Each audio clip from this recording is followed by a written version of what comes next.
I got my new car, everyone. It's very exciting. Congrats. What'd you get? You RAV4 Prime Oh, plug-in hybrid. Nice. Job.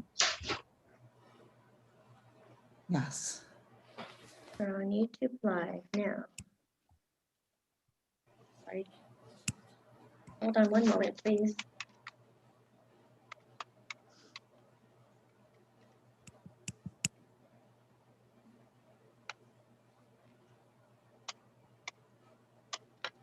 The other computer went to sleep. Right. Thanks for the flag, Jim.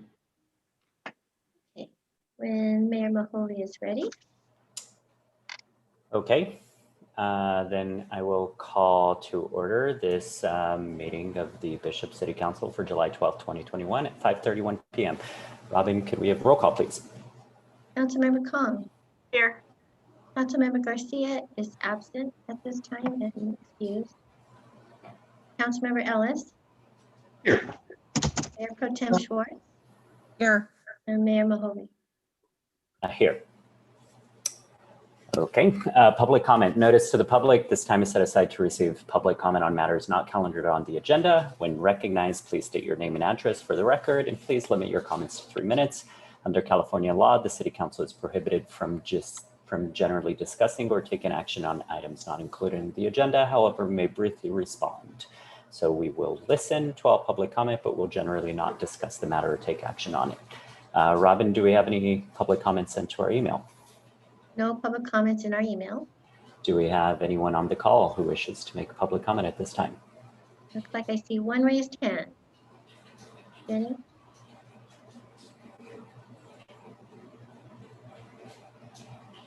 Jenny, do you know who that is? I do not. I allowed him to talk. Jake Costello. Jay Costello, Mayor, members of council. My name is Jay Costello. I'm a police captain with the Porterville Police Department. I would like to take this opportunity to publicly congratulate the new police chief, Rich Standridge, and the city of Bishop on their police chief selection. He worked hard on the goals of the city of Bishop and for the I'm used to saying Porterville Police Department and the city of Bishop Police Department. Thank you very much. Oh, thank you very much for that comment, Jake. That is a matter that is on the agenda, though. On item 11, we will be swearing him in. But yeah, thank you for your comment. Okay, Robin, do we have any other public comment?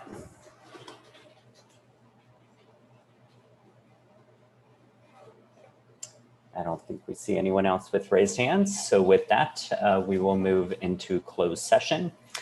We have one item on closed session today. It is a conference with legal counsel relating to anticipated litigation, significant exposure to litigation pursuant to section 54956.9B, one potential case. So we will be back for the open session in roughly 25 minutes. See you soon.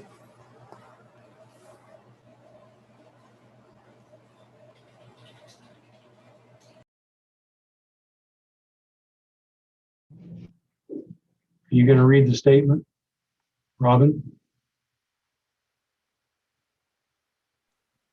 I'd like to add as city clerk, as to closed session, item A, we are further required to disclose that on or about July 13, in a non-public meeting forum, the city by and through its city attorney's office received verbal communications that were considered to be a potential significant threat of and or exposure to litigation. This disclosure is intended to comply with required disclosures pursuant to Government Code Section 54956.9B. Thank you. Council is now in closed session.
Hello, hello.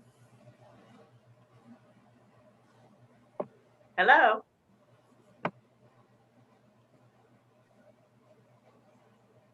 Hi, everyone. Do we have everyone here? We're still missing Jim.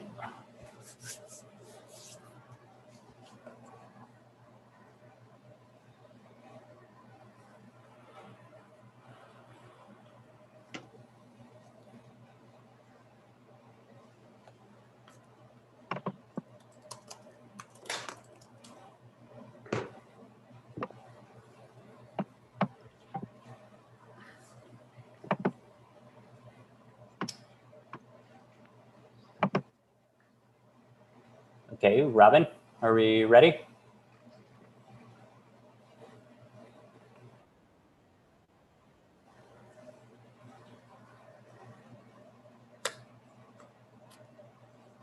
I believe, Robin, if you're saying anything, you're muted.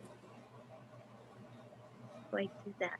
Okay, everything's ready, Mayor Mahoney. When you- Okay, cool.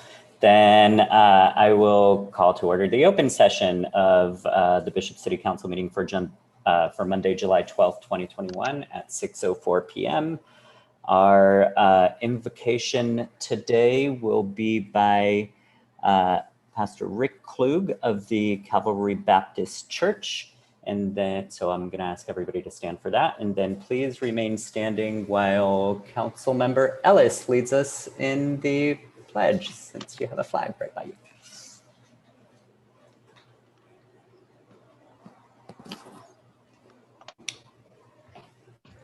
Do we have Rick Klug on? Jenny, yeah, you got it. Cool. Hey, Rick. If you wouldn't mind unmuting yourself, you're good. Okay, go for it. Took a long time to reconnect. So, all right. Well, thank you. Let's pray. Our Heavenly Father, thank you for your love for us. Thank you for your protection over us. Thank you for the rain in recent days. Thank you so much that you're watching over us. We pray for Chris and Costello, who's supposed to be here, and the other firefighters that are heading up to the lake, June Lake fire. We just pray your hand and protection over them as well. God, a special prayers of thanks, first of all, for Josh Ellsworth and all that he has done for the city and is doing. Thank you for him. And we pray your hand of blessing as you bring in the new Chief Standridge. We just ask you to give them wisdom and guide them. And as always, Lord, I lift up the city council and the administration. I'll just ask you to bless them and give them wisdom and lead them in the way that they should go for the good of our city. We just look to you with grateful hearts, and we pray this in Jesus' name. Amen. Amen. Please join me in the Pledge of Allegiance. Ready? I pledge allegiance to the flag of the United States of America and to the republic for which it stands, one nation, under God, indivisible, with liberty and justice for all.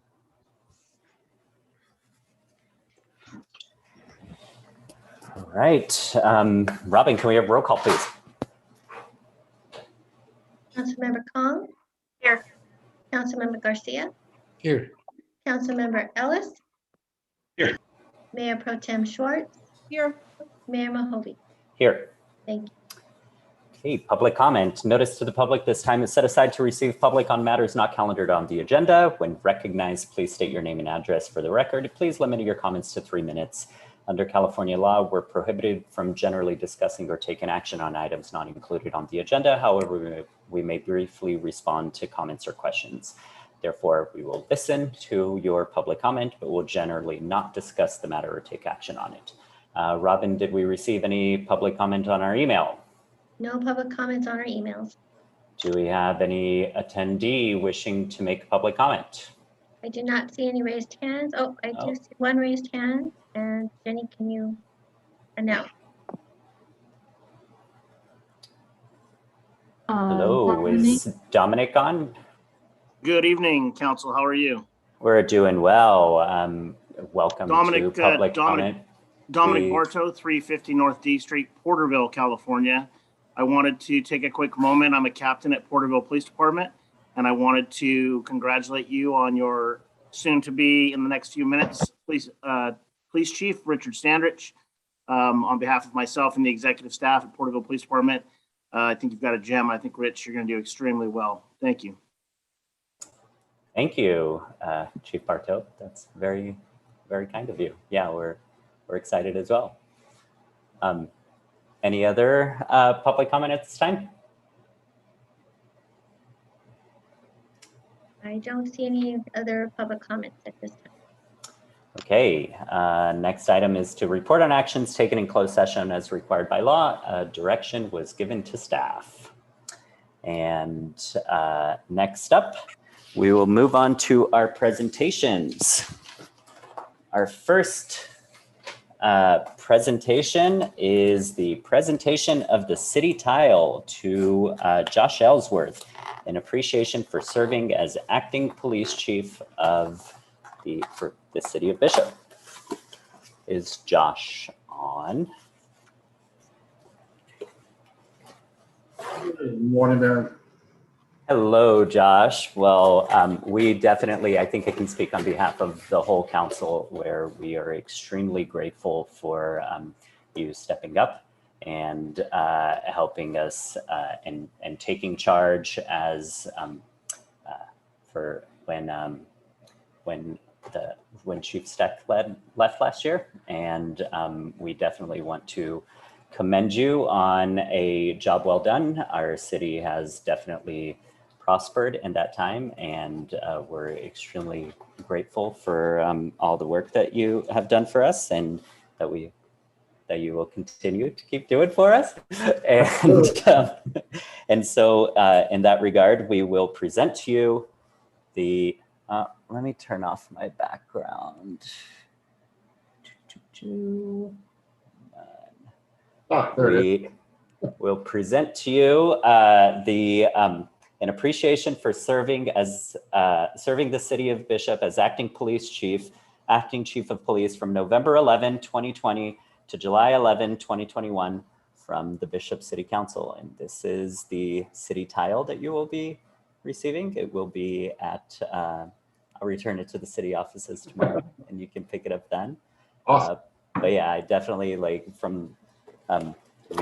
I definitely want to thank you for really diving in and just helping our city as we needed. And we know that you jumped in at a pretty rough time with all of the COVID and all of that good stuff. And there were some challenges, but it was fun. And I enjoyed working with the council, working for the community, and working with the staff of the department. It was a great experience, and I appreciate it.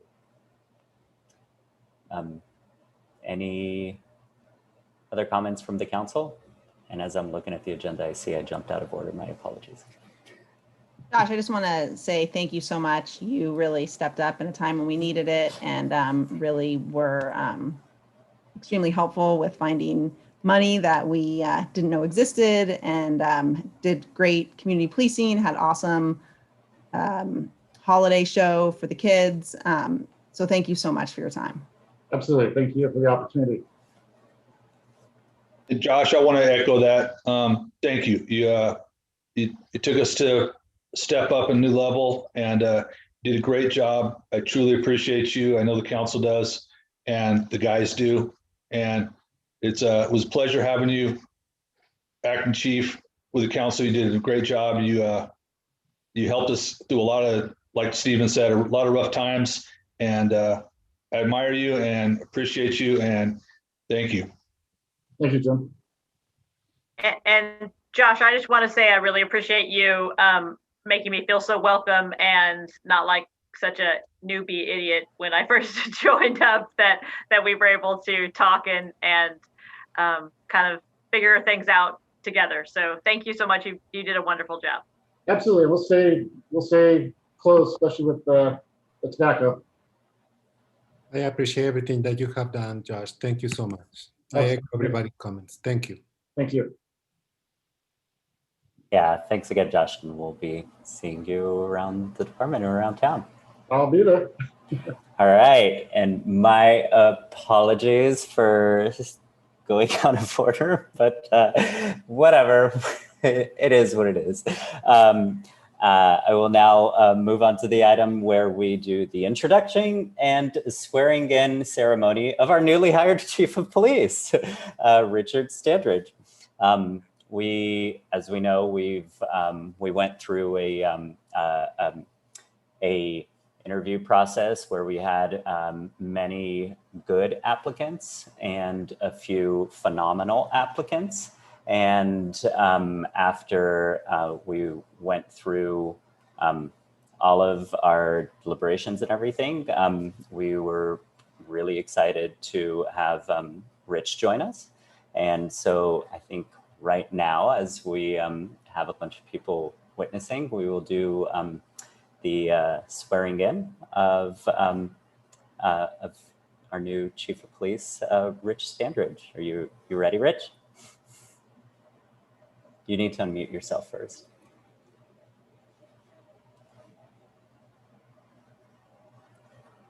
Can you hear me now? We can. Okay, so if you wouldn't mind, raise your right hand and repeat after me. I state your name.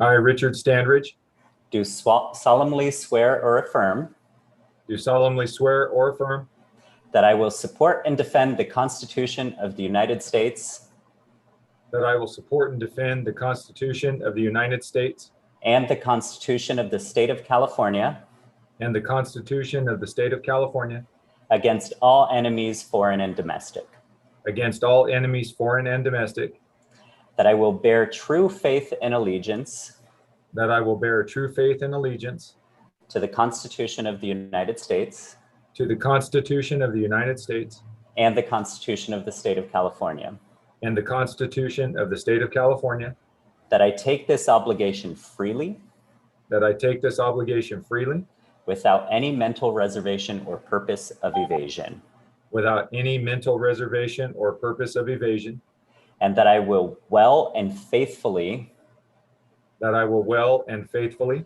discharge the duties upon which I am about to enter. and discharge the duties upon which I am about to enter. Thank you very much. You are now officially our new police chief. Thank you very much, Mayor, Council.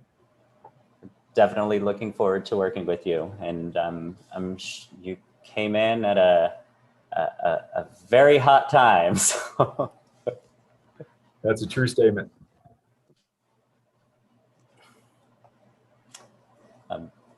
Yeah.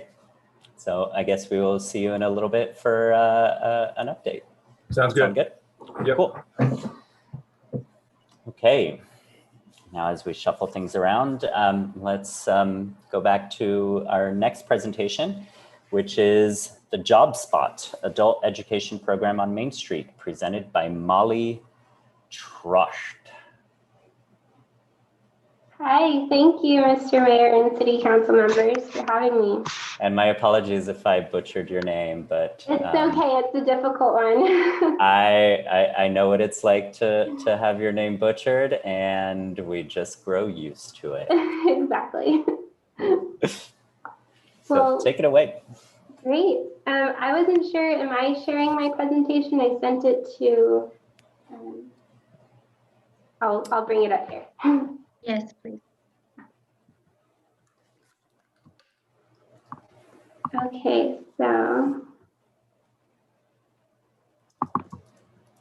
sorry.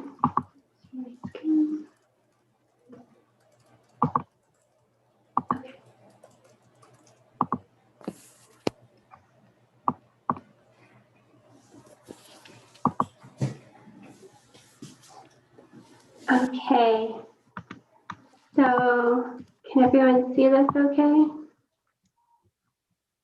Yep. Okay. So I'm here to talk about our co-location, the Inyo County Office of Education's co-location with Saracoso. It's called the Job Spot. It's an adult education center partnership here on Main Street. And there we go, so sorry. And a little bit about me, I'm an adult education teacher here with the Inyo County Office of Education. And we wear lots of hats here. So we're a small new program and there's about 2 to 3 teachers, including myself. So I'm a teacher, but I also do some administrative work where I do data entry, data analysis of our student data, and also program development, and along with our other teachers. So a little bit about what our mission is. So the Inyo County Office of Education's mission is to educate and empower all students to achieve their career, academic, and personal goals through relevant, high-quality instruction delivered in a supportive, inclusive, and accessible learning environment. And I put our logo here again to emphasize that we are bringing adult education not only to Bishop and surrounding communities, but to Inyo County, the 4 corners of Inyo County, really.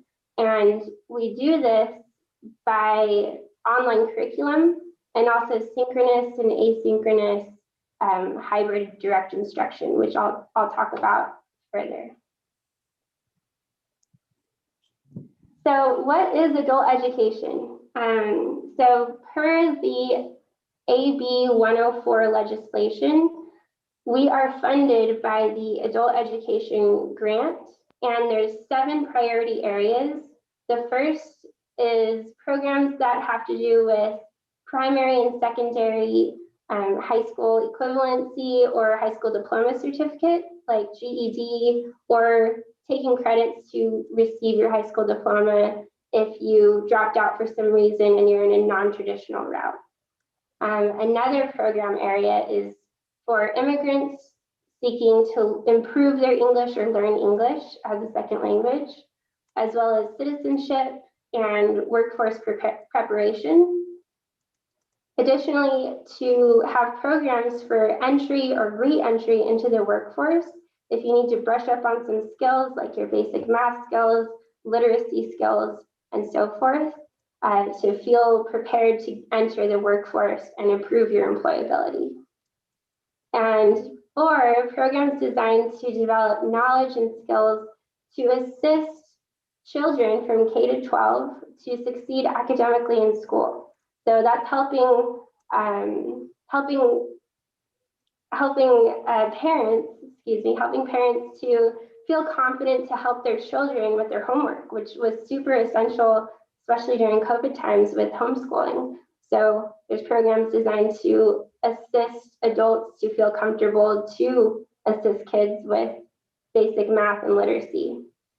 And also we offer programs for adults with disabilities and short-term career technical education, also referred to as CTE, courses that prepare for the workforce or improve employability skills. And additionally, a pre-apprenticeship training and program. So those are the 7 main priority areas of adult education throughout the country.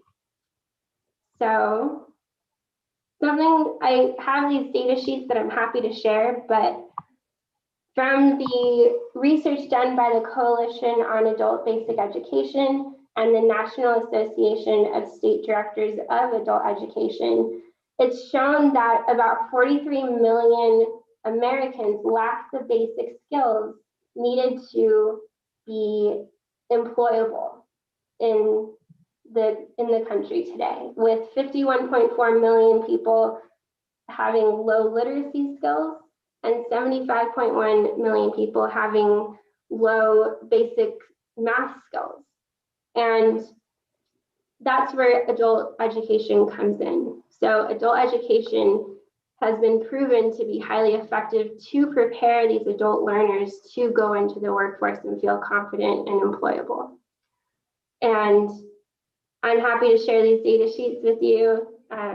Just let me know. Okay, so a little bit about our program. So like I said, we are a relatively new program. We started our program in January 2020. And it was initially proposed by our superintendent, Barry Simpson, where the initial goal was to formalize adult education in Inyo County. And we sought out to secure perpetual funding for this adult education program, and we received perpetual funding from the Kern Adult Education Consortium. And geographically speaking, they are the largest adult education consortium in the state of California. And we are the largest geographic area in that consortium as Inyo County. And we looked through the Kern Adult Education Consortium, and we saw that there's a lot of adult schools and community colleges that partner to deliver effective and very, very well constructed adult school programming, adult education programming. So we sought out a partnership with our community college, Saracoso, and that led to our co-location here on Main Street. So that's just a little bit about our history of our program. We moved into our co-location about March this year, and ever since, I mean, our program has just been increasing in enrollments and engagement, and it's really exciting to see. So a little bit about our current programs that we offer. We just completed our first full operating academic year, which is really exciting. And our active student enrollment currently is 129 students. I'm going to add 2 because we just had 2 students join today. And we're growing every day, which is just incredible. And our programs are free to all Inyo County residents that are 18 years or older. And our largest program that we offer is our English as a second or other language. And we offer that in 3 different levels. We have beginner, intermediate to advanced. And we're growing those programs within to offer some kind of workforce preparation for advanced ESL learners on top of our core curriculum as advanced learners. So we're growing our programming because we see the need in the community. We're also offering our high school diploma program, and that is for students who dropped out of high school. They just needed a few more credits to graduate. They can enroll with us and they can complete those credits and receive their high school diploma. We're also offering our GED preparation program where students train to take the GED, and we give them the effective tools to feel prepared to take the GED. And they take the GED up at Saracoso, and we've had 1 student take the test and he passed. So we have a few more scheduled in August, and it's just really exciting. And then we also offer our adult basic education program, and this is a very broad program. It's really for, like I said, for students who want to improve their employability. They need to brush up on some literacy or basic math skills. Also for students who want to help their kids at home with their homework, because when you think back to 6th grade math, you might need some refreshing with that to feel confident to help your kids with their homework. So we offer those capabilities for them. And also for students to feel confident to transition to Saracoso. So they have their high school diploma or they have their GED, but it's been years since they did any kind of math, science, counting, anything like that. And they want to move on to Saracoso and feel prepared. So that's where our partnership really comes in. We want to have these seamless transitions from our program into Saracoso where students feel confident and ready to do well and exceed. So that's just another example of our partnership with Saracoso.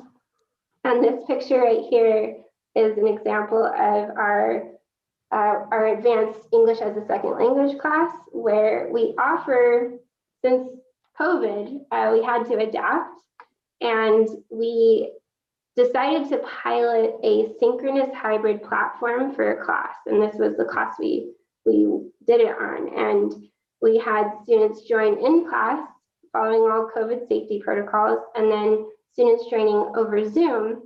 And I share my screen, and everyone in class and on Zoom can see everything I'm writing on the board. They can participate.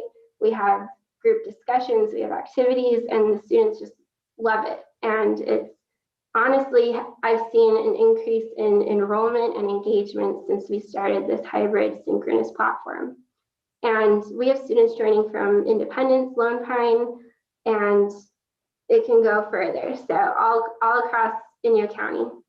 So that leads me to our future vision. I'm jumping ahead. So let's think about, we had our first graduation. We had 3 students graduate. So there's only shown 2 here, but 1 student couldn't make the ceremony. But they worked so hard to achieve their high school diploma. They took 1 class, 2 classes, 1 student took 3 classes and got it done this year. And they got their high school diploma. And I didn't miss my photo opportunity with the other student who didn't make it, but I'm just so proud of them, and they worked so hard, and our first graduates, I'm very excited for them. And so our future vision, where do we want to go from here? So right now we're on the Bishop Unified School District calendar, but we are operating on Mondays during the summer. And we plan to be open year-round starting 2022, 2023. And adult education is really metric driven. So we hope to become more metric driven, where we will attend professional development trainings to succeed in increasing our data analysis and capabilities. So that's another step we're going to take. And we're also going to transition all our programs that have direct instruction to this synchronous hybrid format like I talked about earlier. So we're going to do that not just because we couldn't be in class together, but we want to reach as many students as possible. And we can do that with this hybrid synchronous platform. And there's been a lot of need in our community as well as in Lone Pine. There's a lot of students in Lone Pine that it's hard to commute to Bishop for class, especially evening classes, 2 hours of driving total. So we have secured a satellite location in Lone Pine where students can come to a classroom and tune in directly to our feed of teaching in Bishop. So instead of joining individually at home, they'll be joining together in a classroom in Lone Pine and receive the same instruction. And this will not only provide a greater means of reaching more people in Lone Pine, but also it will give our adult learners a sense of community, So we really want to highlight our students in Lone Pine and support them in any way we can. So we think this satellite location will be the start at least. And some potential future programming, we have a lot of ideas in the works. We're really taking a hard look at more short-term career technical education and adult basic education courses, such as culinary and food service and hospitality programming. Also, in partnership with the Care Center here in Bishop, we plan to offer a preparation program for medical healthcare certifications. So CNA certifications, medical assisting certifications, and that would be in partnership with the Care Center. And also having workforce development certifications in partnership with the Small Business Development Center that will be in Bishop. And we've had so many people come in just today. I had 2 walk-ins come in asking about what do you offer for workforce development and preparation? So the need is there. So we're excited to partner with them to support our community. And also we're looking at partnering with Saracoso to help offer the business certification program. And that's a very broad certificate that they can put on their resume, and it shows that they're proficient in these different applications and tasks. And that's just another example of leveraging resources with our partner, Saracoso, and how we can support our community the best we can through our co-location. Some other programs, parent education, and we're potentially looking at adults with disability program as well. And this picture shows our new technology in our co-location. So we have a 180-degree camera that our students on Zoom can see the teacher, they can see everyone in the class, they can communicate to each other, and it's really a next level technology that made this hybrid synchronous platform a seamless transition and really an incredible experience as a teacher and for our students. And with that, I will open it up to any questions you might have.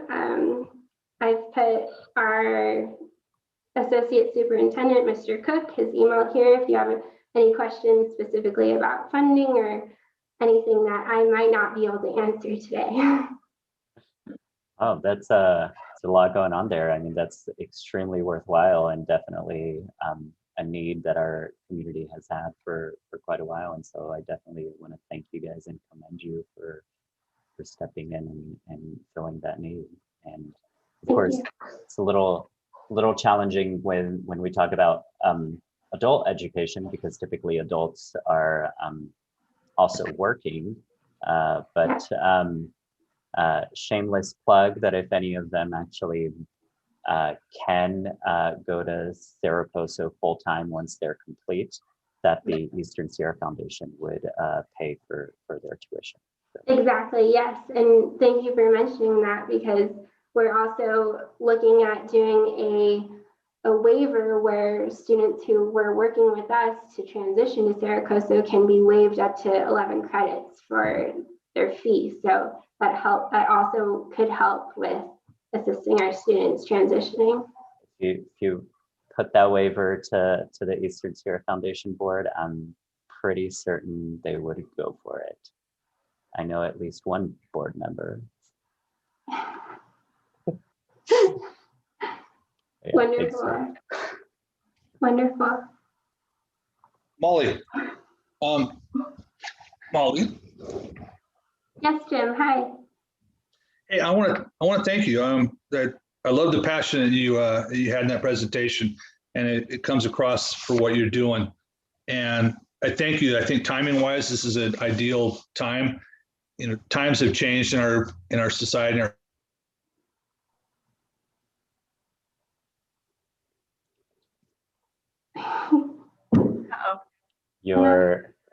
Your classrooms definitely have better technology than he has at his home.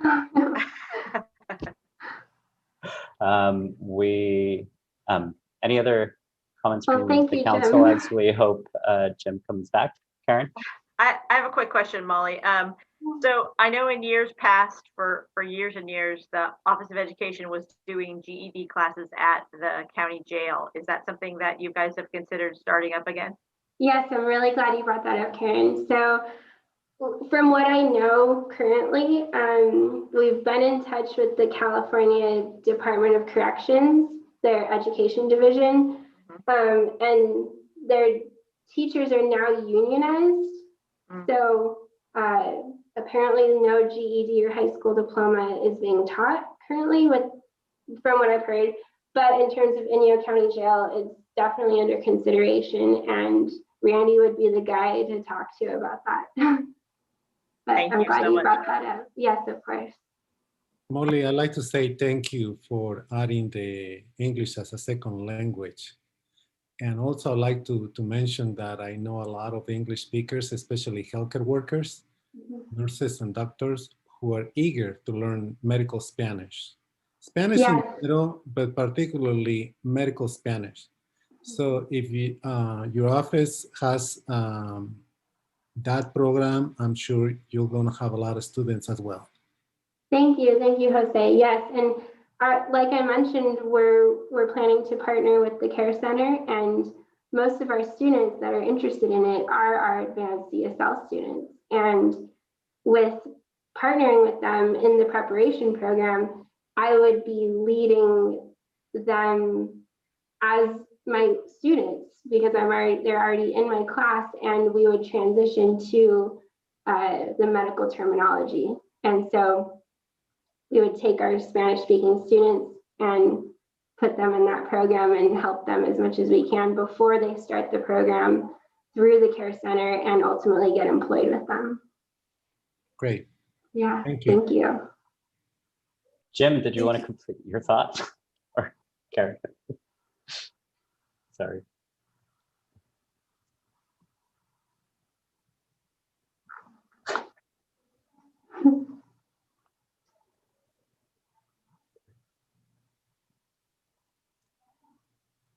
Karen, you want to? Molly, thank you for the thorough presentation. It was really educational, and I really appreciate you guys bringing this to downtown Bishop. It makes it so accessible. And if there's anything we can do with the city to further support you, just let us know. Thank you so much, Karen. That means a lot. Jim? Nope. Oh, no. I think Jim is just making the little heart emoji.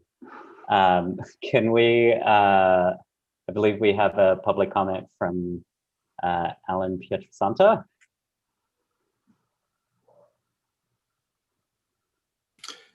Good evening, Mayor Mahovey and City Council. Can you hear me okay? We can. Pleasure to be able to speak to you this evening on behalf of the Job Spot. I just think that this project is a wonderful breath of fresh air for our community and the county. And as discussed here, the work being done on English as a second language and GED attainment for people who missed out on that is going to be very valuable for our community. Karen asks what the city can do. I think one thing that the city and all council members can do is help Molly and her team reach one of the 7 goals, which is job ability skills. They really want to put things together that are applicable and needed for local employers. So if we could help our employer friends give Molly and Randy and the team input about what skills they're looking for or lacking in employees, that would be very helpful to them.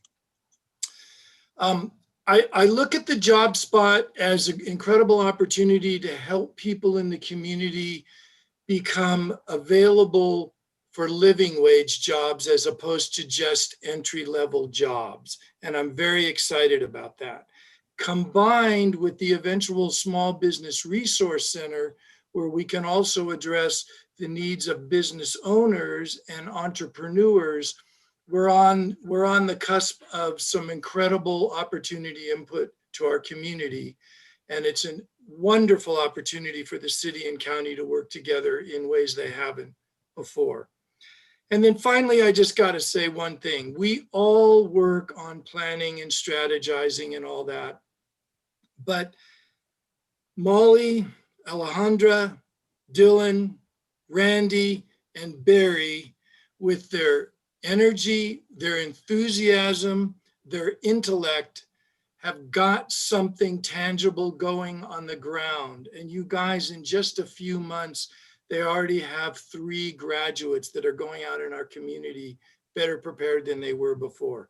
So let's embrace them and support them. Thank you for the time. Thank you so much, Alan. Yeah, thanks, Alan. Any other comments or questions? Nope. And I want to thank you once again, Molly, and keep up the good work and let us know if there's any way we can help. Okay, thank you so much. And thanks for having me today. Pleasure. Okay, our next presentation is from the California Department of Transportation, Caltrans Bishop Pavement Project. And this will be presented by Caltrans Acting Deputy District Director Project Delivery, Brad Rockwell, and Project Manager Jill Tognazini. I thought my work title was long, but go on, Brad. We'll bring up the screen here.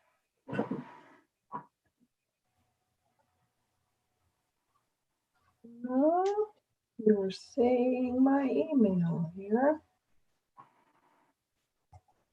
My apologies. That looked right.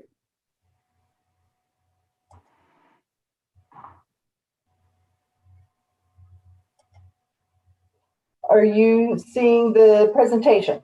Yes. We are. Yes. Yep. Fantastic. Well, I wanted to thank the City of Bishop and the council for inviting Caltrans to come in and present the Bishop Pavement Project. It's going to be a big and very, I think, worthwhile project for our community. We are currently in the environmental phase. We're preparing our draft project report and draft environmental report. Those are anticipated to be approved on August 12th. Shortly thereafter, we will start the design phase, completing that in June of 2023, starting construction in March of 24, and completion in December of 24. This project is going to go through a great majority of the state highway through the City of Bishop. In the south, starting at J Street, following 395 north to Barlow Lane, and then along 168 west, or West Line Street, from Main to Pioneer. The purpose of this project is to extend the life of the road, bring it to a state of good repair, and also to comply with the Americans with Disability Act. This project, we're also incorporating in some other really neat features in addition to improving the pavement through the community. So in addition to the pavement, we'll be replacing the TMC counters. Those are the vehicle counters in the roadway. We'll be upgrading drainage, upgrading some pedestrian facilities, relocating the traffic signal poles at Main and Line. There's 3 poles that we will be relocating. Construct a multi-use path, as well as there's an optional feature that we're looking at for this project, which is a bike lane on 168 or West Line Street. The total project cost for this is $25 million.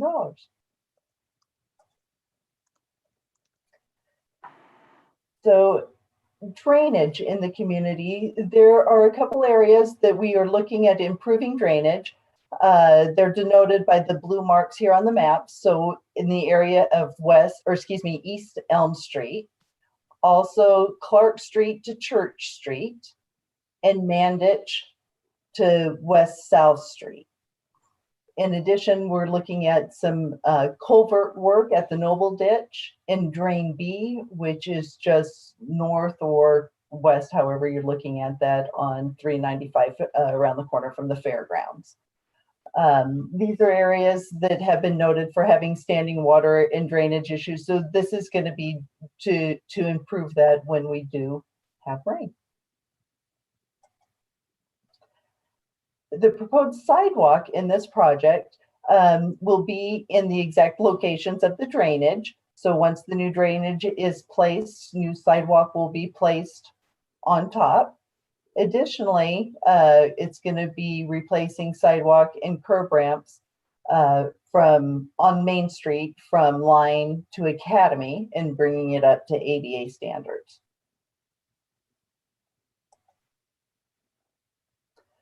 There are multiple pedestrian improvements in this project.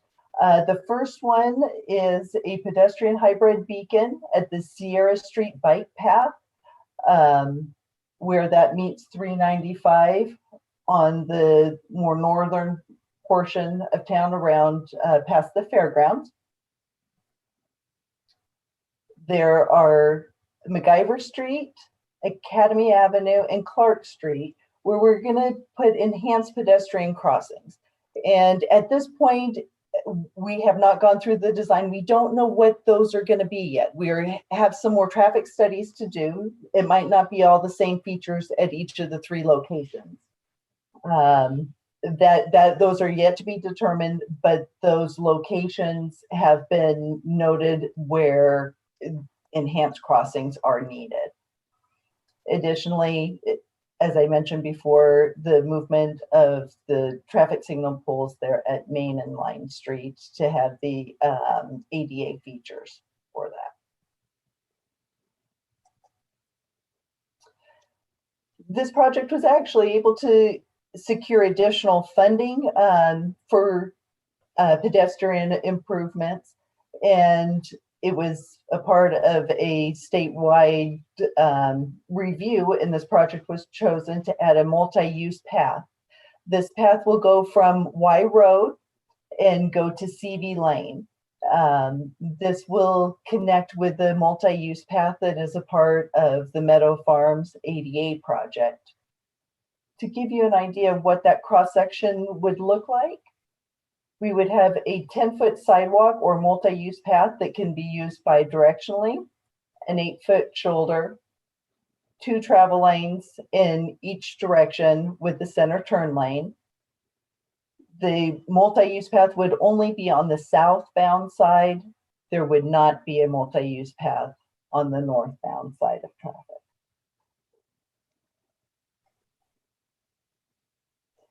This here is a optional feature that was proposed for this project, and it's a bike lane on 168 or West Line Street from Main to Pioneer. It would place the 8-foot bike lanes on each side of the road. And here's what a proposed cross-section would look like. It would have the existing sidewalk. Each side of the road would have an 8-foot bike lane. It would have the 12-foot drive lanes in each direction with the center turn lane. There's one item in this picture that you might notice is missing is parking. With the width of the roadway, you cannot have the bike lanes and parking. So this is an optional items within this project that we're looking for comments and feedback on to see what the desire is in the community for a feature like this. This would also connect in with the 168 safety project, the bike lanes associated with that start at Pioneer and extend westward there on 168.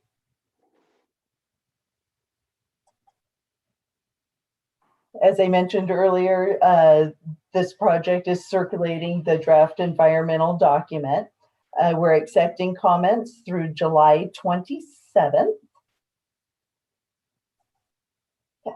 You can view the environmental document on the Caltrans District 9 webpage. There's a link for the Bishop Pavement Project, and the screen will pull up, and you can click environmental, and you have a PDF of the document.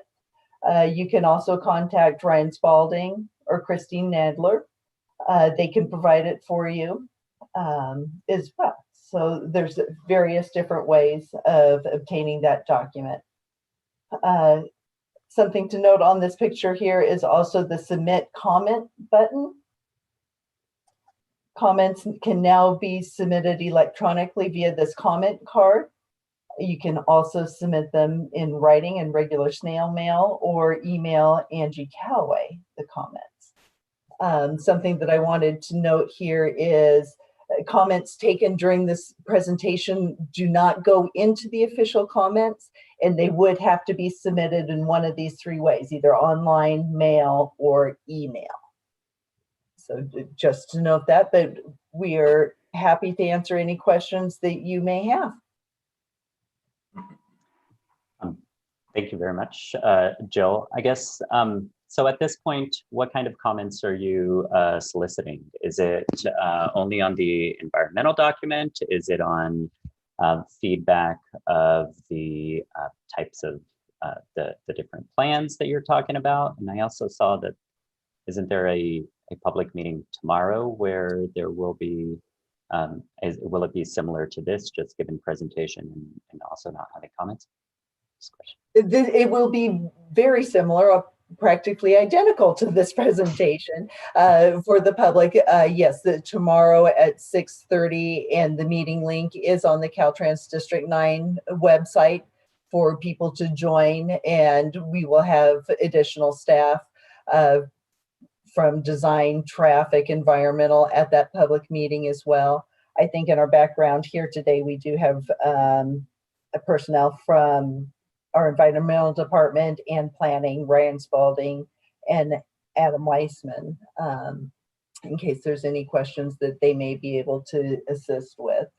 But as far as what comments are we soliciting, are there features here that you really like? Are there features that you can see a tweak to? Is there something that you think that may need adjustment? It could be on the features, it could be on the environmental portion as well. The environmental portion is primarily around, I guess, north of the fairgrounds. There is a ditch there that we are going to be required to do some replanting in, which is primarily the reason for the elevated environmental document, but we are soliciting any and all comments. And so I guess one question I have is when you have this proposal, and I should make it clear that this is a proposal at this point and that you're getting feedback from the public on the West Line Street, where there is one lane of traffic in either way and a turning lane in the middle. Does that extend to the actual intersection with Highway 395 and Line? Or will there be some modifications at the intersection itself? I guess you'll have a turn lane at that point, or? The proposal is it would continue all the way to Main Street. So we'd have a continuous bike lane section, 3-lane section that we have on the west of the city limits. We would maintain that section all the way to Line Street. I see. That's what we're currently proposing as an option, and we put it in there purposely to solicit comments. I see. And to second what Jill said, you asked what comments.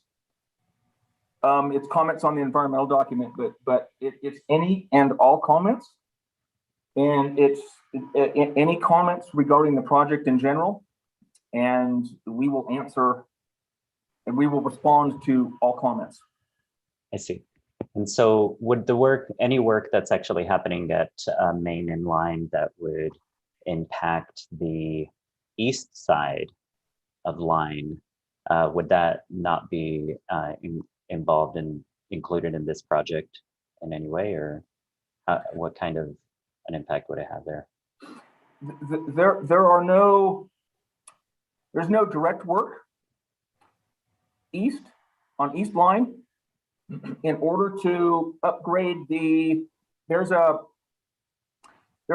trench drain that basically it's a rectangular section with a grate on the top that takes nuisance flow, and it goes from Line Street to past Rusty's, and that is pretty full. We're going to replace that.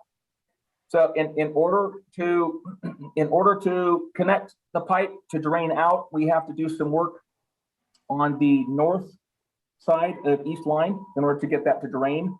But it's only because we're putting in a new trench drain. We're not actually doing any work on East Line. I see. The main reason I ask is as recently as today, I witnessed a big rig turning from East Line onto North 395, and with the turn radius, it actually clipped the sidewalk as it was going there, and you can even see a lot of damage around there. And so I was wondering, well, you guys probably account for that. And then one other just pie in the sky question that I have is, as this work is happening, is there opportunity for perhaps as Main Street is tore up and doing this sort of big maintenance to maybe install a conduit to be able to have to bury the utility lines that go down that route? There is certainly an opportunity for that, yes. Now would be a good time to do it. Yes, it would. Yeah.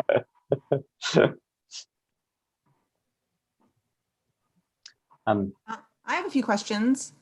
Is this project you said goes all the way to Barlow, and then there's also the North Sierra Highway project. Are you guys like, as far as aesthetics go with the sidewalk, going to combine those two, or how is that going to work in conjunction with the North Sierra Highway project?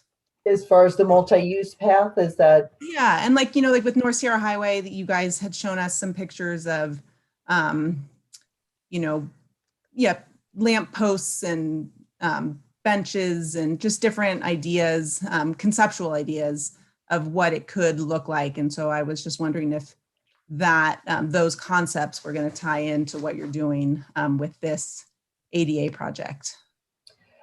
The multi-use path with this project, as far as the width of it, of the path itself, will be similar. There is no pedestrian lighting incorporated in with this section. Would you consider that, just to make it look more homogeneous with the North Sierra Highway project? And I don't know how far you guys have moved on the North Sierra Highway project, but I know it was a kind of a much improved look for that part of Bishop. And so it would seem to behoove the highway to look the same all the way through. The continuity, I think, would be appreciated. I can. Yeah, we intend to maintain continuity. And that was actually one of the conditions for getting the additional funding for the multi-use path. I wanted to mention, though, that the lighting, it has more to do with the creation of a lighting district in order to provide the lights, which Caltrans cannot have a lighting district. So that so far, that's what it's come down to regarding the lighting. And that's why, as of right now, there's no lighting proposed for the multi-use path. Okay, but there is lighting proposed for the North Sierra Highway project, or maybe I'm mistaken and I don't remember that correctly, but I feel like I remember seeing lamp posts and. There is pedestrian lighting proposed in with the Meadow Farms ADA project at this time. And we're working with the county, so once that facility is built, that they take over the ownership, the maintenance and the operation of it. They have not made a decision at this point to do that, so that is still in somewhat of flux pending that decision. The other question I have is about 1.5 years or 2 years ago, the City of Bishop and Caltrans went on, we worked together on areas where Caltrans said that these are areas where we could cut off some driveways on 395, where then we could potentially plant some trees. You know, we have like a bunch of unnecessary driveways on 395 within the city limits. And Caltrans had put together a document showing us the ones that they thought, you know, were unnecessary. Would you be able to incorporate some of those driveways that really are not needed in this ADA project and just remove them altogether? We will be able to, at least in the areas that we're already doing sidewalk. I believe I've seen the study that you're referring to, and some of the driveways fall within the area that we're already working on. So yes, we can take a look at that during the design phase of this project. And then maybe we could plant something, because a lot of times when we ask for, you know, some sort of foliage, the kind of the view shed is the reason why. Well, if someone's making a left turn and there's a tree there, then that would be unsafe. And that was the whole idea of maybe getting rid of some of these driveways, is so we could add some greenery to downtown. So anyway, I could submit that in a comment too, because I think that would be pretty helpful for downtown. Yeah, there's some locations that I believe fall within the work we're already proposing on the sidewalk work that we're already proposing. Okay. That would fit within that. Some of the other locations we would need to discuss. I'll just keep it short. So as the property owners have the right to have access to the state highway. So some of the locations south of town that are currently vacant, that the driveways appear to go to nowhere. Just keep in mind that if we were to remove those driveways as part of the project, at a later date, the property owner could approach us and have us put them back if they want to, if they want to develop that parcel. So it's just something to keep in mind when we're discussing driveways. Okay. Thank you. Thank you. So I guess, Jill and Brad, thank you for that very much. My questions have to do with the proposed pedestrian crosswalks. First, I just need to say I really appreciate that we suggested some spots to you, and you're looking to figure out a way to incorporate that. That feels really great. Have you given any thought to what those might be? Are there things you have to still work out environmentally, or right-of-way ways that to figure that out, or are you just kind of wait to see what people have to say about it? We're gonna study it and see what we think is the best solution for each location. It could be anything from enhanced striping to a push button beacon and anything in between. We want to be careful. We want to be careful. Each location's different, but City of Bishop, there's so many distractions already. There's so many signs and distractions and buildings. We need to be careful what we put in will actually be visible, because sometimes you get to a point where there's so many distractions, the drivers don't see it. And so anyway, that's why we want to make sure that what we install, we think is the best solution for each location.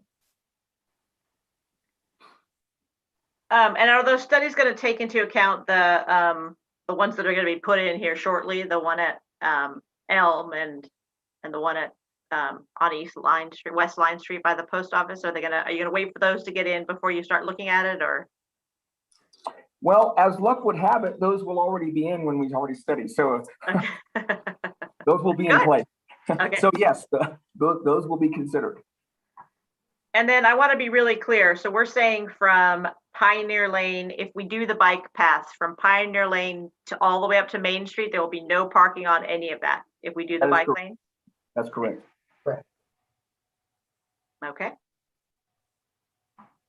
Jill, Bradford, thank you for this wonderful presentation. I work at Northern Indio Hospital. So I know there's going to be about 10 people that park their vehicles on West Line Street every day. But and parking is already an issue for the hospital employees. However, I do welcome the bike path from Main to Pioneer. I think it's a great addition. I think it will provide continuity to what it's already done on West Line Street, going all the way to Menor Market. I like that. And I'd like to ask if there has been any consideration, or there's going to be any consideration to have diagonal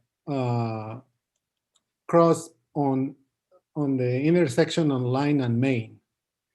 A lot of times people wanting to cross Line or Main have to wait for the vehicles that do a right-hand turn.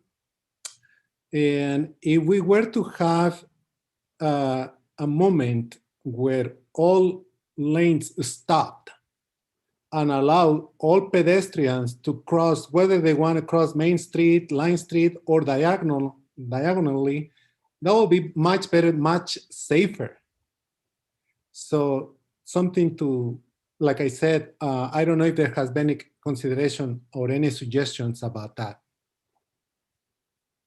We haven't discussed it internally specifically, but it would certainly be, we are open to all suggestions. That'd be a good official comment to make on the website. Make a comment online. Because then, yeah, right. Because then we will provide a response. Okay, thank you. Yeah, thank you. Any other comments or questions? No. Then I want to thank you guys once more for this presentation, and I want to remind everyone to submit your comments online, and we will have all of these links through the city. So, cool. Thanks, you guys. Thank you very much. Thank you very much. And look forward to seeing everyone at the public meeting tomorrow evening, 6:30. All right. Thanks, Jill. Okay, moving on to department reports. We will begin today with our Fire Chief Joe Dell, if he's here. Joe, you're here. Good evening, Mayor, Council. Do you see me? We do. Better yet, do you hear me? We do. Just an update. Super busy through the 4th of July holiday. One with our fireworks show and two with fires.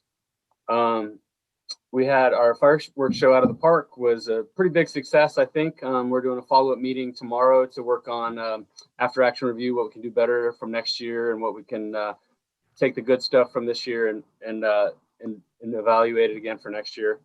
We had some great partners through the show, and then the firefighters put in a really great effort, worked hard for a couple days to set up, take down, and make sure everybody had a safe and good view. That being said, we had 10 brush fires in the past 2 weeks. 7 are related to illegal fireworks, and a couple others were other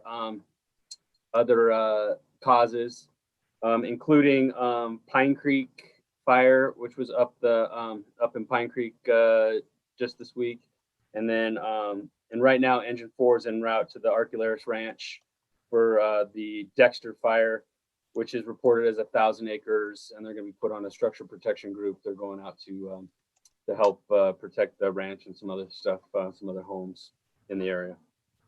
Other than that, we're working hard. We're tired. It's going to be a long summer. It's just started. Yeah, thanks, Joe. I mean, I, for one, well, definitely thank all the volunteers. They're doing a great job. And I, for one, kind of loved having the fireworks at City Park because I could see them from my window. It was great. Any other comments, questions from the council? Nope. Okay. Keep putting them out. We'll see in a few. Okay. Moving on to our new police chief, Rich Standridge. Hello, council, mayor. So pretty much in getting a briefing from staff today, the big event that the police department was involved in, obviously, was the 4th of July event. Officers were on scene from 3:30 to 10:30, providing traffic control both on foot and in vehicle, and dealt with some traffic issues at the conclusion of the event. And for the most part, the information I received is there were no major issues. It seemed to be a success, and staff looks forward to working with folks to have an even better event next year. Part of it, obviously, it's my first day, so part of the things I'm looking at are my to-do list, and I plan on next week reaching out to council members to sit down for individual meetings, kind of do a meet and greet and get to know, kind of see where we're headed. And with that, I'll submit. Thank you, Mayor. Cool, thanks. Welcome to the team. Thank you. Any questions, comments from the council? Okay. Move on to our Public Works Director, Destin Deshawn, who I thought was on vacation. Good evening, Mayor and Council. Sorry to be so informal. I was just going to watch the video, but I think I'll participate. It's so much fun. The Caltrans project is, they did a good job preparing a overview of the project. I look forward to working with each of you to come up with everybody's comments. It's also a great time for the city to make water and sewer improvements under the state highway. And so we'll take advantage of that as well. Also, I'd like to, I guess first I forgot to say, welcome Rich. Look forward to working with Chief Standrich in the future. And other than that, everything is going smooth. Thank you, Gary Millsy, for keeping the Public Works Department going. And I came outside. I hope it's not too windy. My granddaughter were babysitting and she decided it was time to wake up. So other than that, I have nothing to report, and thank you for the time off. Thanks, Destin. Well deserved. We all need some time off sometimes. Any other comments, questions? Nope.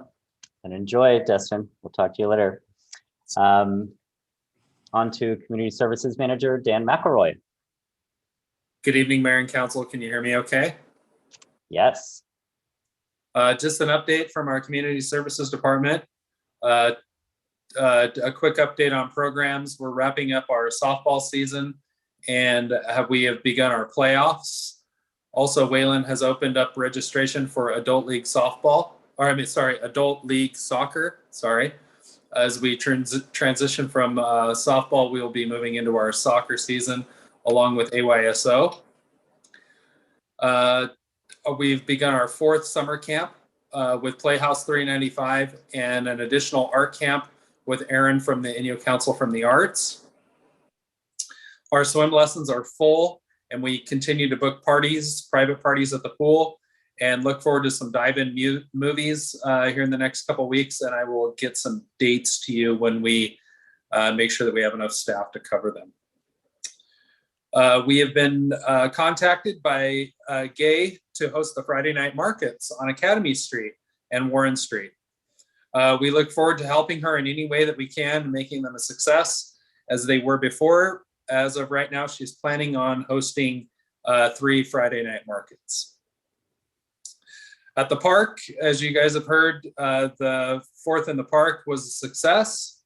And thanks to all that helped, especially volunteers, the city council, especially Inyo Council for the Arts, the Bishop Chamber, the Paiute Tribe, DWP, Grocery Outlet, and of course the Bishop Volunteer Fire Department and the Bishop Police Department. So it's nice when the entire community can come together and we can put on a great event. And last, at the park, we'll be continuing to host the Little League All-Star Tournament on Field 4. And if you guys love baseball and want to cheer on Bishop, the games are at 6 p.m. Monday and Tuesday. And if Bishop wins, they will move on to Quartz Hill and take the field in the district tournament. That's all I have right now, unless you guys have any questions or comments for me. Now, I just want to thank you and your staff for helping the big day in the park be such a success. Everybody really enjoyed it.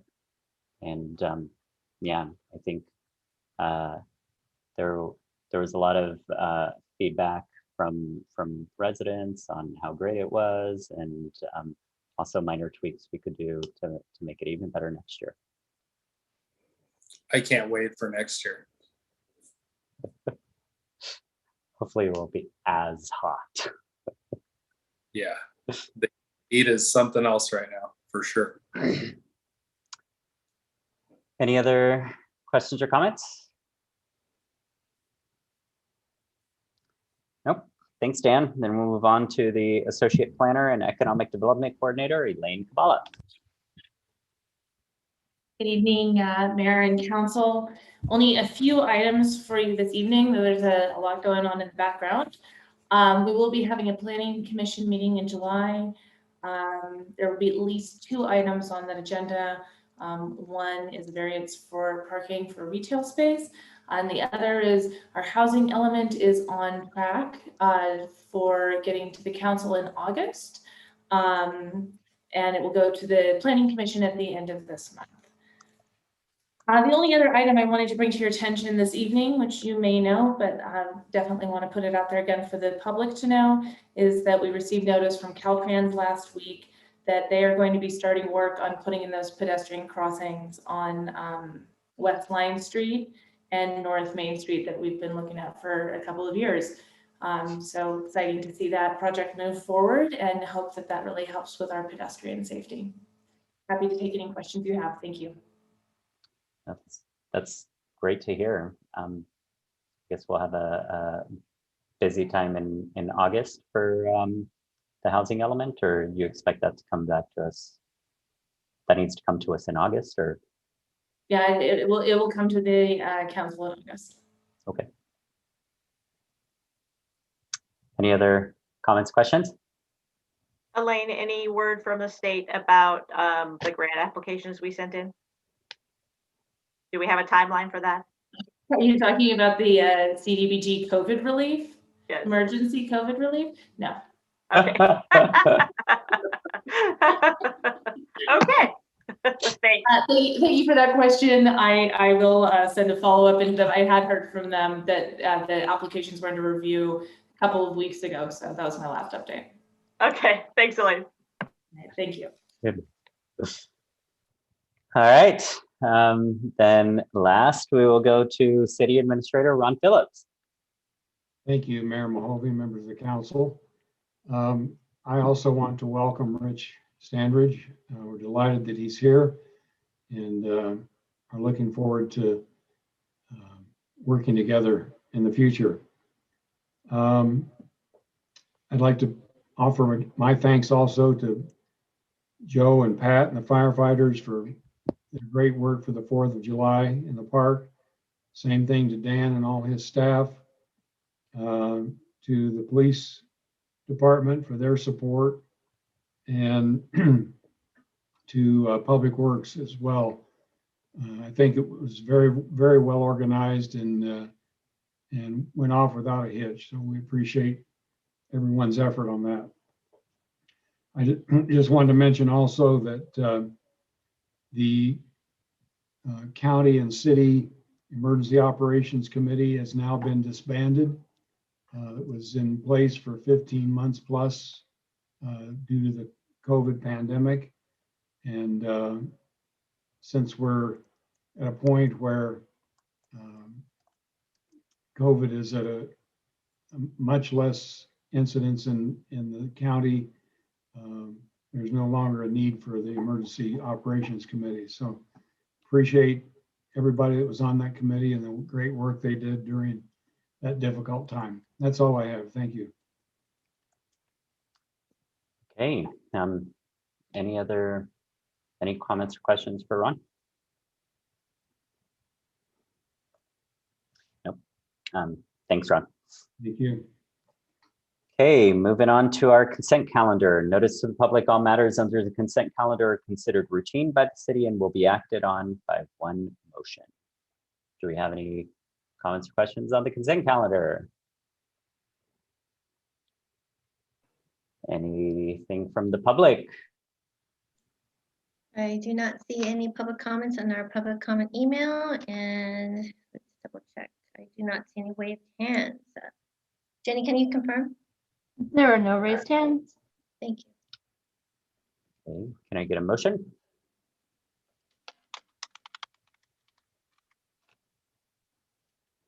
I will make a motion to accept the consent calendar as presented.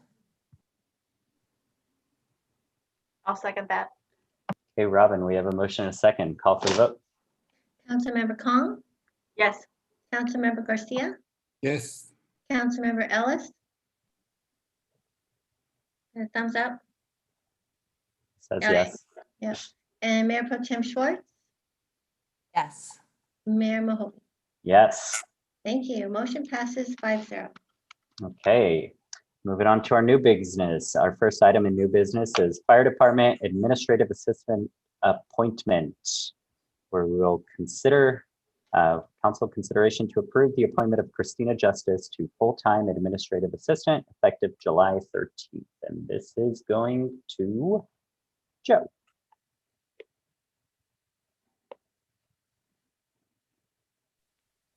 Good evening again. So in the budget process, we identified some needs for some assistance. The Bishop Rural Fire Protection District is going to provide half the cost for moving Christina into full time. One of the things, well, several things, is increased call volumes, increased needs and documentation, training needs for our volunteers, reporting, call reporting, financial requirements, prevention, scheduling, and documentation, and grant writing and following up. Really, the need for a full-time person in this position has been pretty clear to mostly my wife, who's been dealing with me for some time. Christina's main purpose is for taking care of the volunteers, making sure that they get what they need. The documentation, reporting, and paperwork goes through. New hire orientation. There's just a ton of things that she's doing, much less bringing in over 200,000 in grants last year. So I'm looking for approval to bring her up to full time from her part-time status, and we'll leave it in your court. Thanks. I mean, anybody who's actually worked with Christina, I'm sure recognizes just how competent and what a diligent and hard worker she is. The one, of course, I have to ask a question about budgets. And the agreement we have with the rural fire district, they cover half her salary, and that includes salary and benefits. Is that correct? Correct. 50-50. That's the only question I have. Any questions, comments from the council? Not a question, but I have a comment. I read the job description and it looks like she's going to be running the fire department by herself. I'm trying to phase myself out of a job. So that's what I thought, which... if I get her up and running, then I can just gracefully just walk out. But it just shows us the amount of work that it takes to have a fire department. So my appreciation for the work that you, Christina, and all the volunteers do to keep us safe from fires. Thank you. Yeah, you're welcome. She's doing a great job, and I'm excited to bring her on.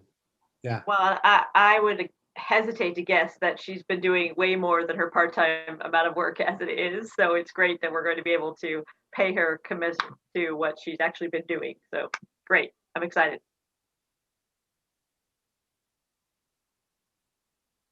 Yeah, we at the city seem to have a lot of part-time people who seem to be taking on full-time job equivalents, and we should definitely make them whole with fun.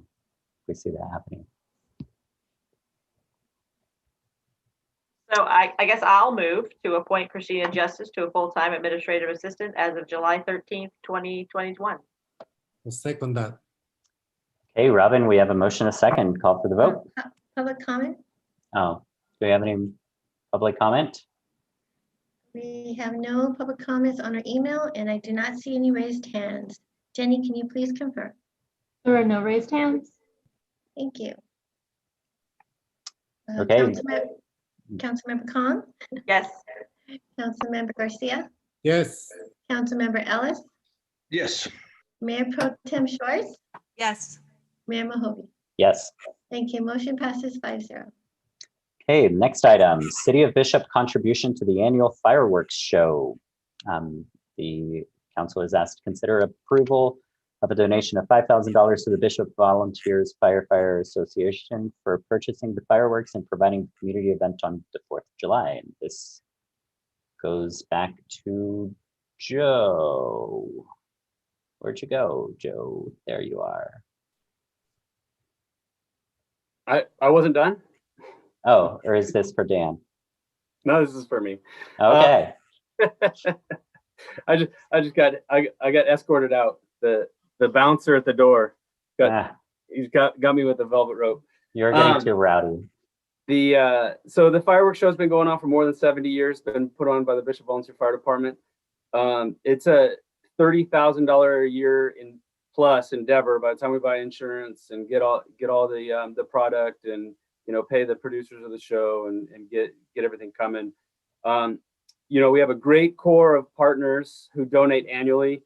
I'm going to go through them real quick. Dan already did, so we're going to hear this again though, but KIBS, COSO Generating, Reach, who's better known as Sierra Lifelight, Inyo County, the Wanaha Casino, Eastern Sierra Propane, the Bishop Rural Fire Protection District puts in money every year, and the City of Bishop puts in money. So it's a budgeted item that goes over the $4,000 cost threshold. So I'm here to ask you for our $5,000.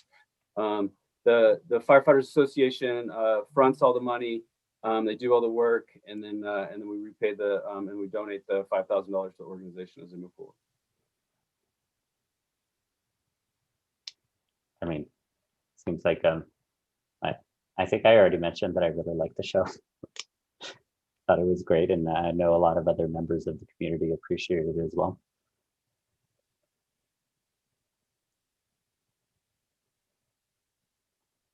Any other comments, questions from the council? Seems like a no-brainer for so much entertainment. Can I get a motion? Any public comment? Can do that in either order. There is no public comment on our public comment email, and I do not see any raised hands. Jenny, can you please confirm? There are no raised hands. Thank you. I will make a motion to approve the donation of $5,000 to the Bishop Volunteer Firefighter Association for purchasing the fireworks and providing the community event. I can second that. Okay, Robin, we have a motion and a second. Can I call for the vote? Councilmember Kong, Yes. Councilmember Garcia, Yes. Councilmember Ellis, Yes. Mayor Pro Tem Schwartz, Yes. Mayor Mahovey. Yes. Thank you. Motion passes 5-0. And let's all make sure to attend the Destruction Derby, which is another big fundraiser for the fire department. Okay, our next item is the purchase of a Toro Mower 3500D. I believe this is going to you, Dan.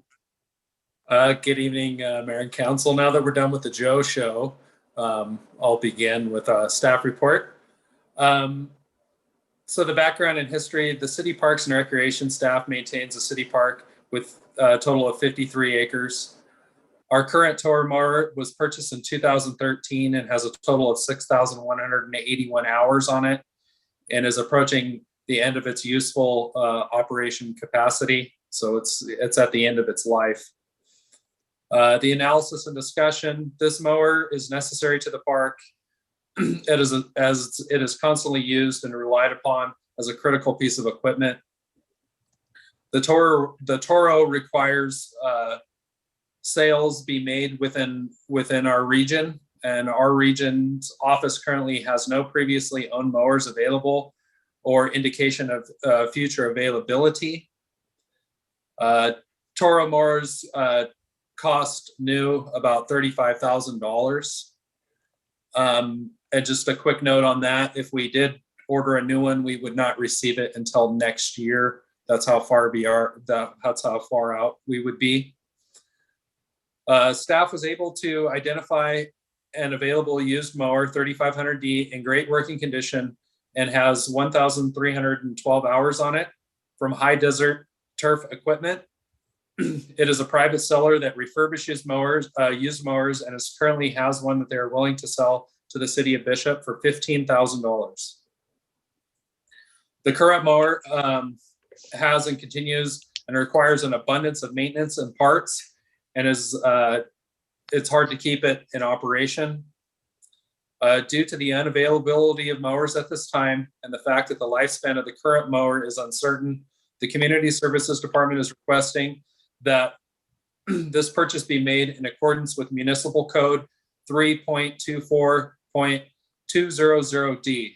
with the exception to open market procedure due to special circumstances and recommended findings that it's within the best interest to purchase the mower without compliance with the bidding procedure due to the limited availability of mowers in our region.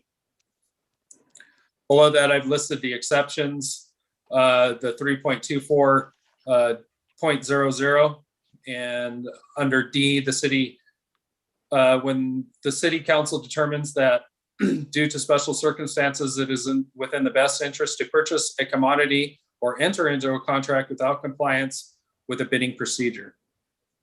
Our budget impacts. This item was requested in the 2021 budget and approved for the amount of $18,000. This purchase of equipment would give the city $3,000 in savings to our budget. As far as legal review, City Attorney Apucci has reviewed this item and finds that it complies with the recommended action of the law. And my recommendation is that the City Council consider to waive formal bidding procedures pursuant to Municipal Code Section 3.24.200D in accordance with the exception to centralized purchasing pursuant to Municipal Code 3.24.200D above already budgeted purchase of a Toro mower 3500D from High Desert Turf in the amount not to exceed $15,000. I can't believe I wrote that. It's really long.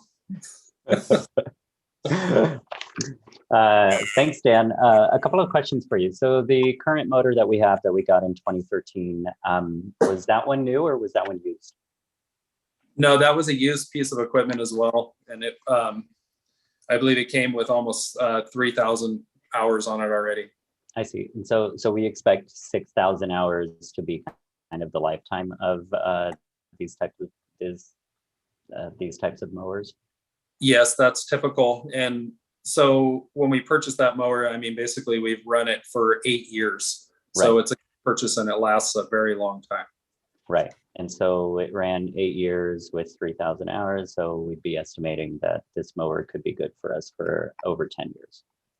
I hope so.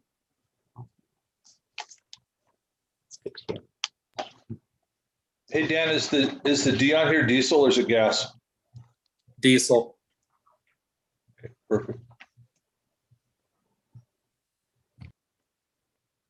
I guess my question is, does this place that you found this lawnmower from, is it reputable? Does it have good reviews online? Where did you find it? You know, tell me those kind of things.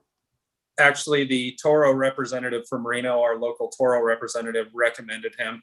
And I've also worked with the gentleman in the past. He used to run the county parks and recreation for Washoe County up in Reno. So he's very reputable. Fabulous. Thank you. Yes. Follow on to that, do we get any sort of a warranty if it like dies in 6 months or something short like that? There won't be a warranty, but they will take our old equipment and give us credit for any replacement parts.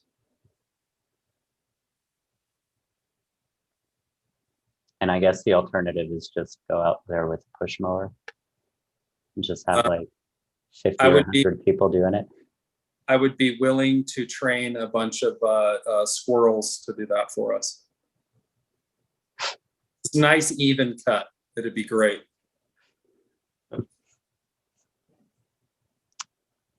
Do we have any comment from the public on this item? There is no public comment in our public comment email, and I do not see any raised hands. Jenny, can you please confirm? There are no raised hands. Thank you. Okay, can I get a motion?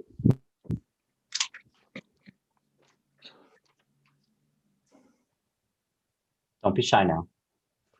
I will make a motion to waive the formal bidding procedures pursuant to Municipal Code Section 3.24.200D and in accordance with the exception to centralized purchasing pursuant to Municipal Code 3.24.200D, approve the already budgeted purchase of a used Toro mower 3500D from High Desert Turf Equipment in the amount not to exceed $15,000.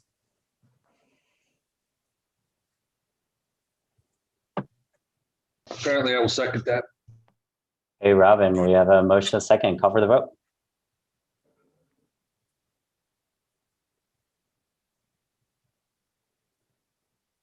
Robin?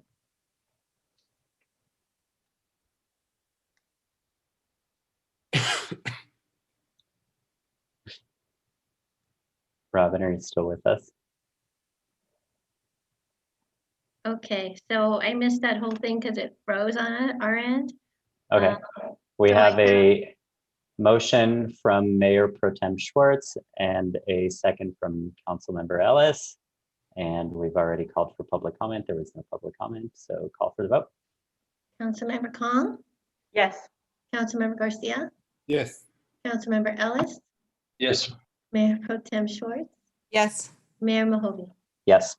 Thank you. Motion passes 5-0.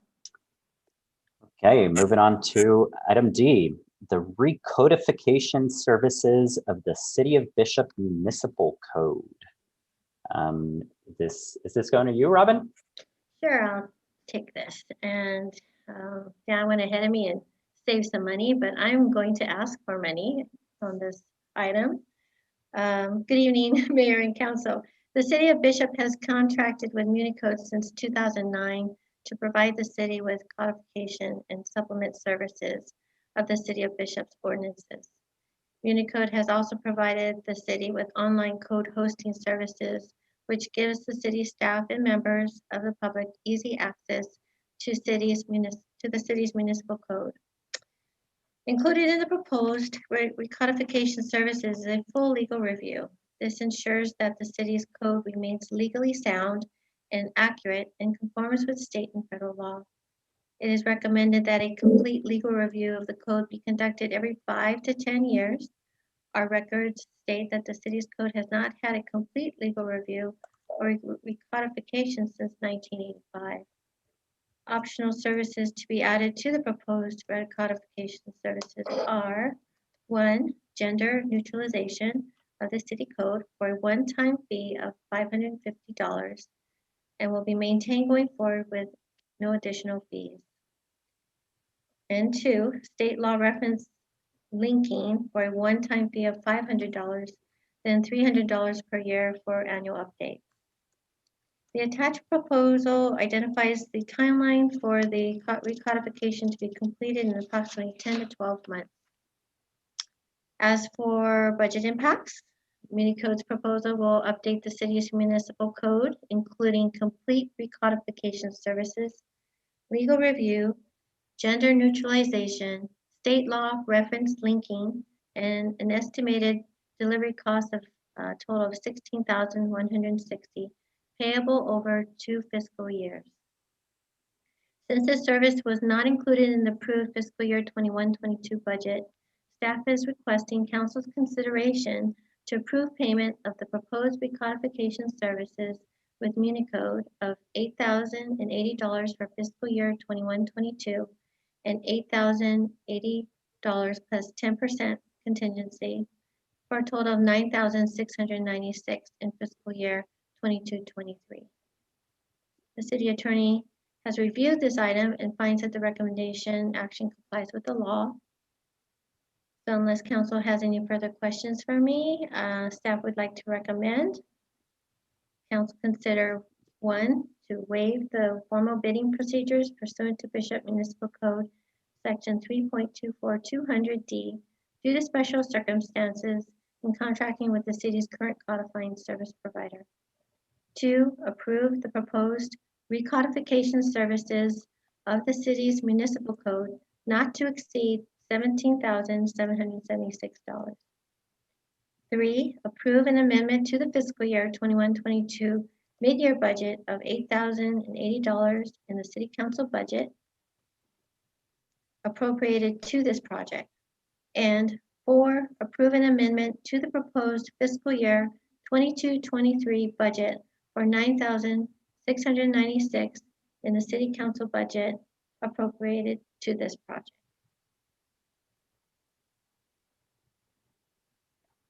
I do not see it. Go ahead. I mean, it seems pretty,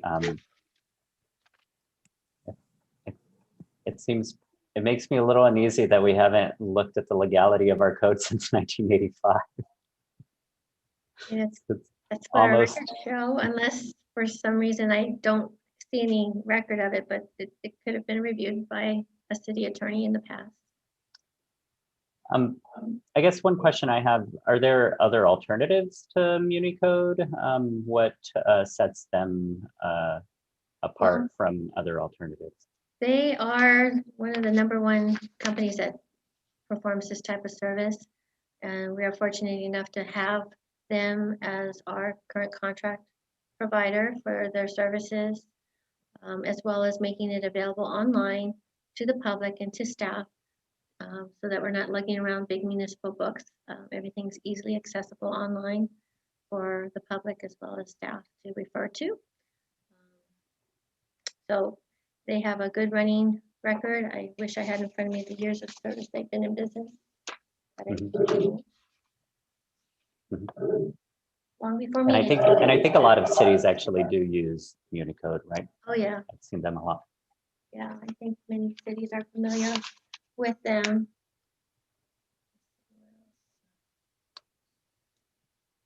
Seems straightforward to me.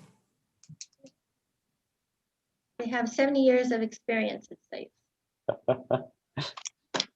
At least we haven't waited 70 years to get this done. Or maybe have we? Can we count? Anyway, I it seems to me like that 1985 number freaked me out a bit when I saw it in the packet. So yeah, it has to get done, and we have to make sure we're in good shape. Okay. Do we have any comments from the public? I do not see any public comments in our public email, and let me double check. I don't see any raised hands. Jenny, can you reconfirm? There are no raised hands. Thank you.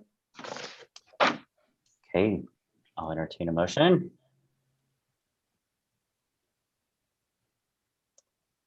Mayor Mahovey, I will attempt. There's a 75% chance of success that I will get through this.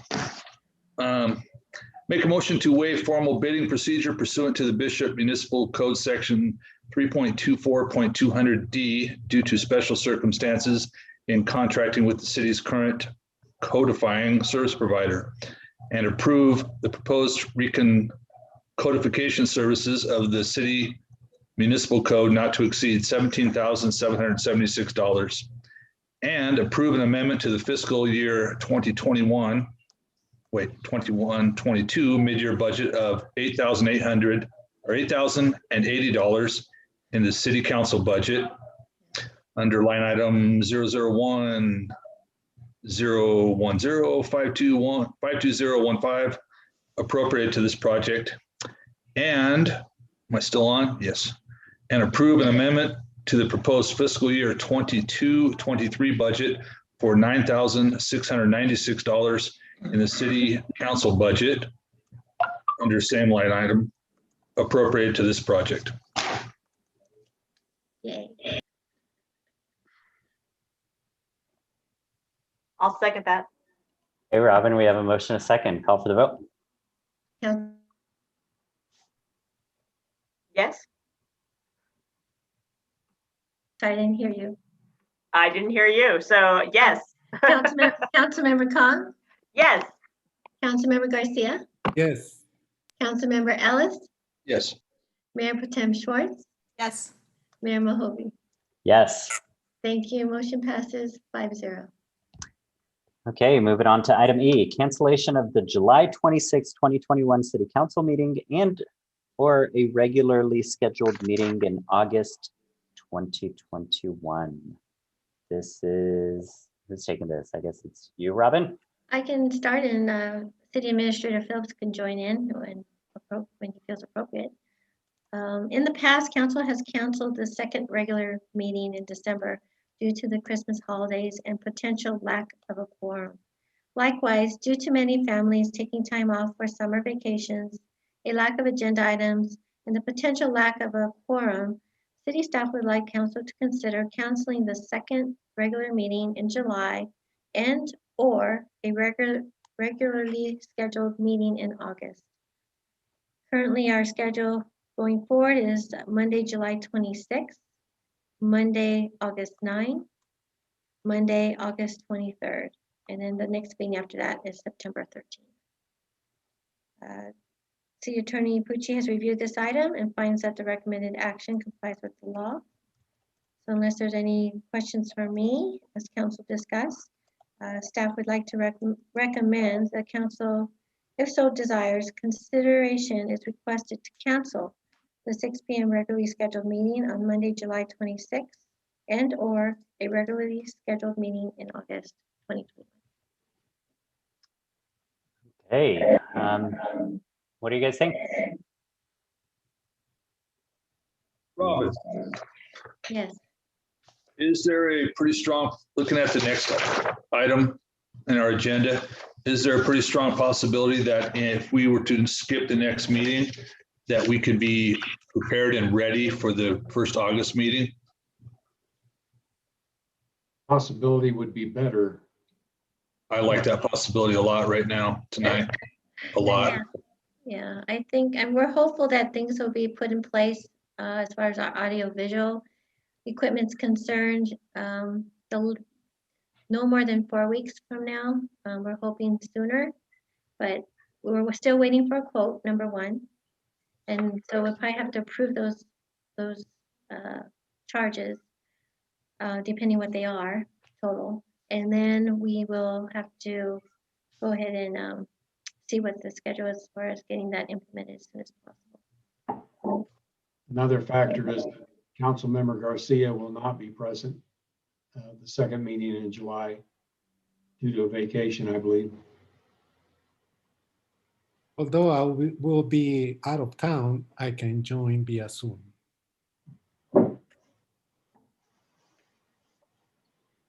Do we have anything pressing that's coming up that's time critical in the next couple of weeks?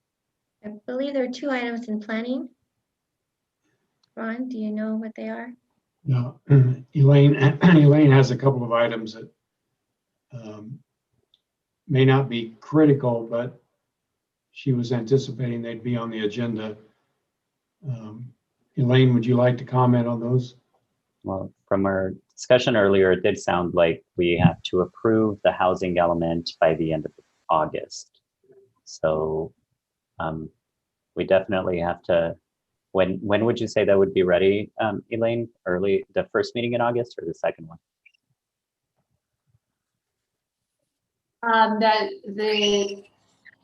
I expect to bring the housing element back to council. Ideally, in the first week of August, we'll see if there's how substantial the comments coming out of the Planning Commission are. The second meeting in August is also sufficient to meet our deadline.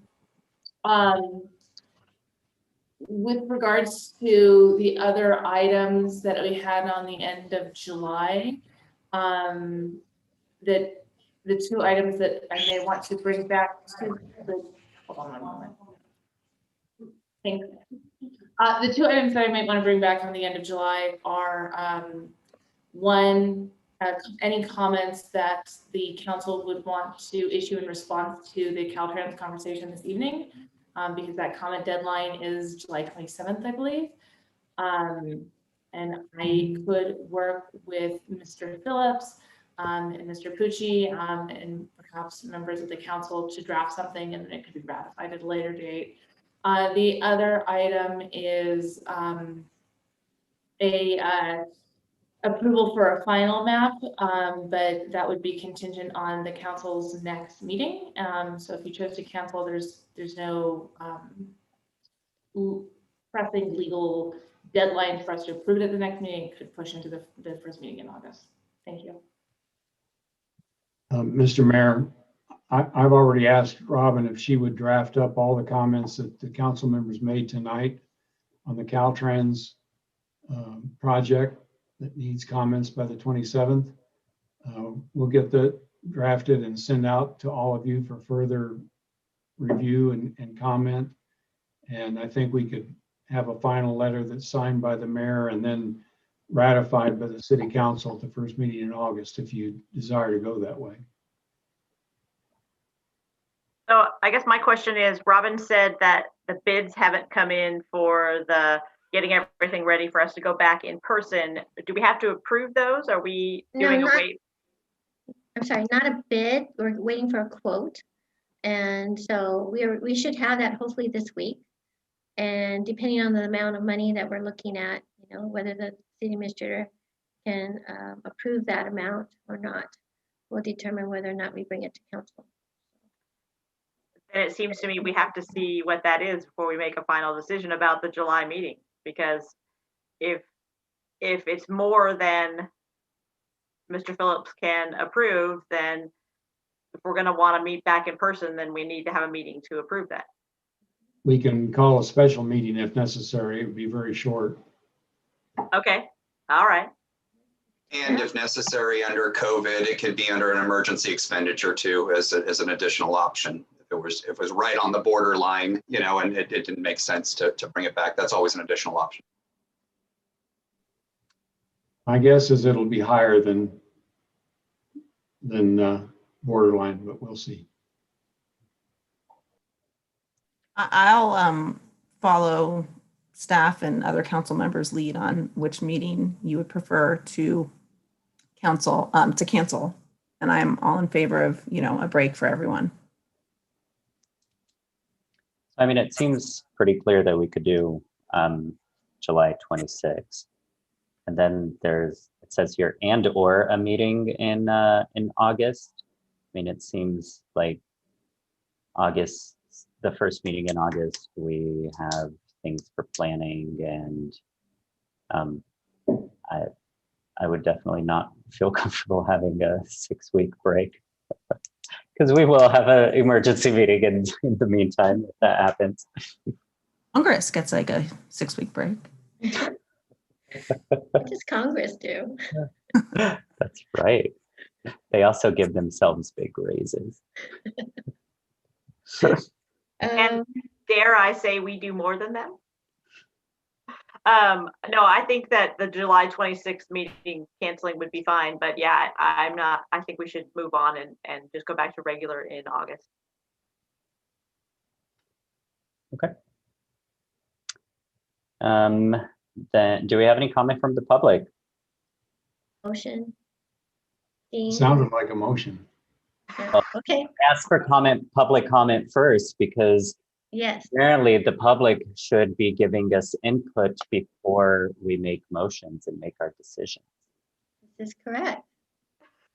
I do not see any public comments on our public comment email, and I do not see any raised hands. Jenny, can you confirm? There are no raised hands. Thank you. I'll say it again. That sounded like a motion. Yeah, I'll second Karen's motion. Okay. Councilmember Kong, Yes. Councilmember Garcia, Yes. Councilmember Ellis, Yes. Mayor Pro Tem Schwartz, Yes. Mayor Mahovey. Yes. Thank you. Motion passes 5-0. Okay, our last item of new business, discuss return to in-person city council meetings. And this is going to, once Granicus loads, is this going to you, Robin, or is this going to Ron? City Administrator, Okay,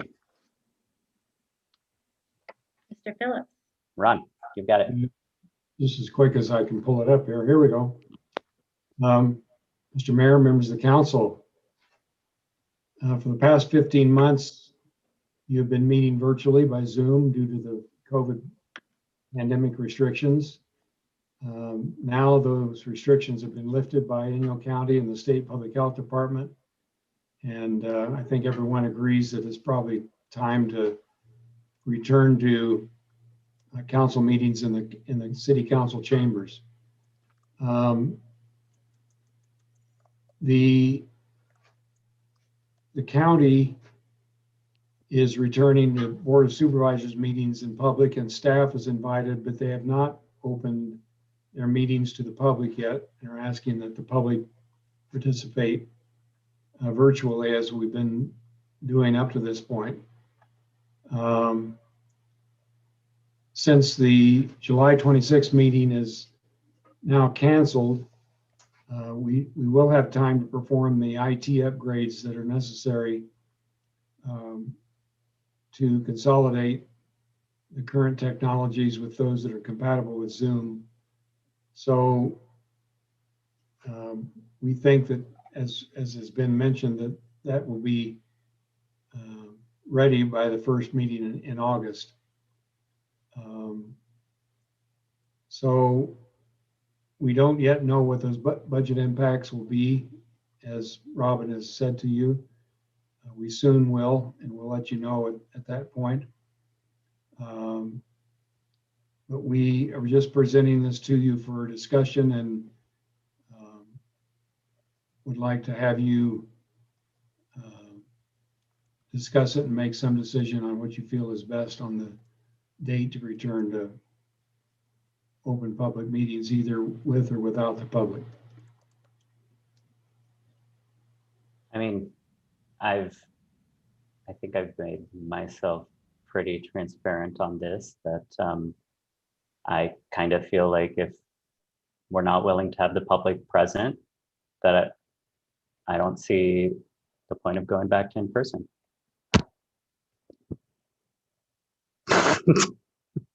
That's kind of how I see it. And because, I mean, setting up a hybrid system, I mean, we've seen a lot of the IT challenges that we've been having just with having everyone be remote. I mean, Dean, do we have any idea on how legally the state requirements are going to change around this? I don't. I think that, as we've forecasted before, that virtual participation is still going to be a requirement for seat basis. So the IT upgrades, I think, are important. And frankly, some of my other cities, and I think Bishop could even benefit from integrated ability of, say, for example, I had a specialized legal issue that I wanted to Zoom in one of my attorneys that was, that rather than bring them in, engineering and public works could bring in their experts via Zoom, as opposed to paying those experts to come into the city. So I think there is a benefit there.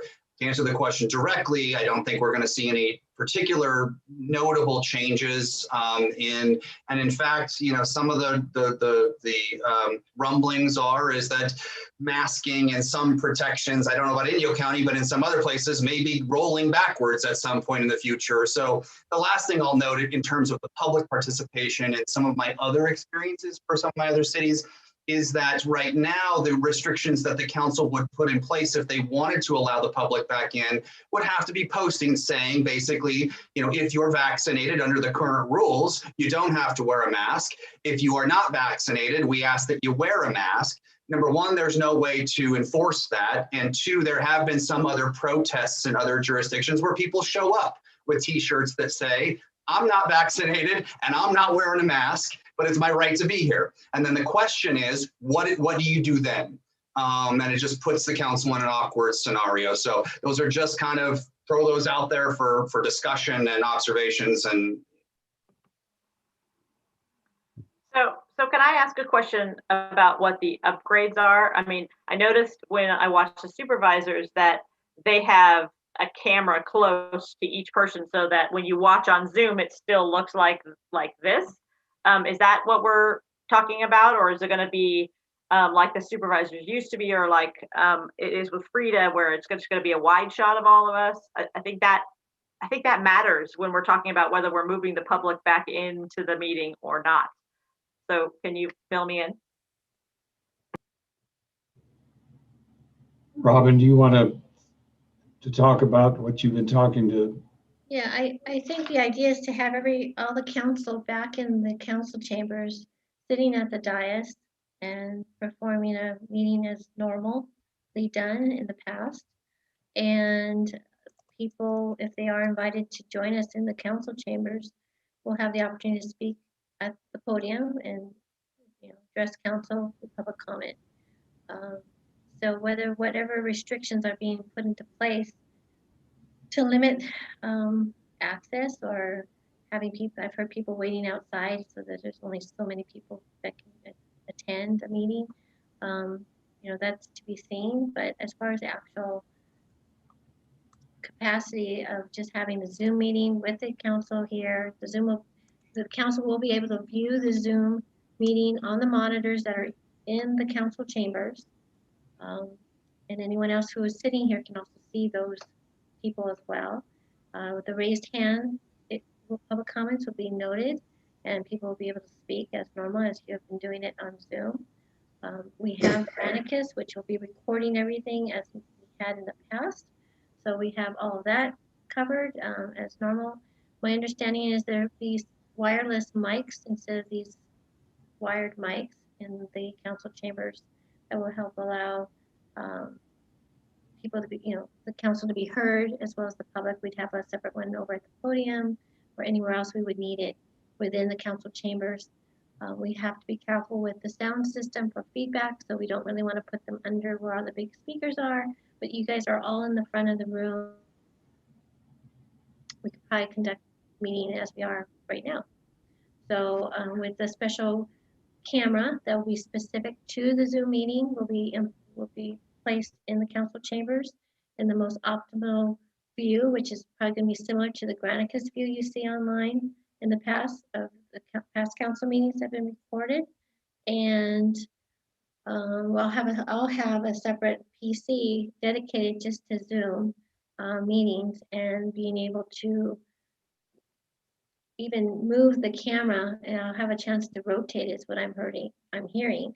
I'll be able to move the camera either on a tripod or up in the ceiling, wherever we decide to place it, so that we actually have a way of zooming in, zooming out, turning it left to right. But I have yet to see the final products and the final quote on everything. One of my concerns is exactly what we're witnessing right now. That when the public is speaking, it's going to have to be over a microphone. That's it's going to have to be over a speaker that we all can hear in the chambers, and we're all going to be mic'd. Right. And how is that? I just worry about the feedback in that regard. Right, and apparently CBT, our IT consultants, have evaluated that aspect of it, and is pretty confident with this company that is providing us with the service of, all the different technical stuff that has to happen in order to make that happen. So we definitely will be. He seemed very confident, the tech that I was talking to. I asked him to definitely speak to Nate Greenberg over in Mammoth and Mono County, as well as Scott Armstrong for Inyo County. And I know that everyone's dealt with this feedback issue. So he told me he felt pretty good about these mics, these wireless mics that should help control this feedback option. So you wouldn't be joining the meeting on your tablet. You'd be sitting there up front. So there shouldn't be any of that type of a feedback from any other devices. That was another concern of mine as to what devices are going to be in the council chamber that can have an effect on the sound system. But he's taken everything into consideration, and unless council has any other comments, he said he's evaluated it. So Jim, make your case for in person. I also was concerned. I said, well, what if it doesn't work? Can we return it? And he said, yes, absolutely. So. My case, Stephen? Yeah. I mean, we know where you. No, I think it's time. I think, just at the 4th of July celebration, a chance for us to get together, to talk, to know each other. I'm not that we can't on Zoom, but I think it unifies us, I think, better being in one room. And it's time. We've been apart. This new council, we've never met together, and it's kind of a weird thing. I think it's time. The technology is there. I think that I'd like to see what some other cities are doing. I guess, Dean, you're already talking about it, what other cities are doing, but I don't think we're jumping out. We're not the first city ever to try this. And I agree to a point that, Stephen, the technology is going to change. I think this does bring us back to some measure of normal, but at the same time takes us into the next, not century, but I guess we'll call it next decade, the post-COVID world. But I think it takes us there, and it gives us some accessibility on every level. The public can come, and people on their little computers, if they work, can talk too. So my thoughts, please go back to person. I want to throw this computer away. I'm all for going back to in person and giving it a go. And I'm for going back in person with the in-person people. Everybody who wants to come can come. Plus, if they want to Zoom in and ask questions or comment from their houses, they can do that too.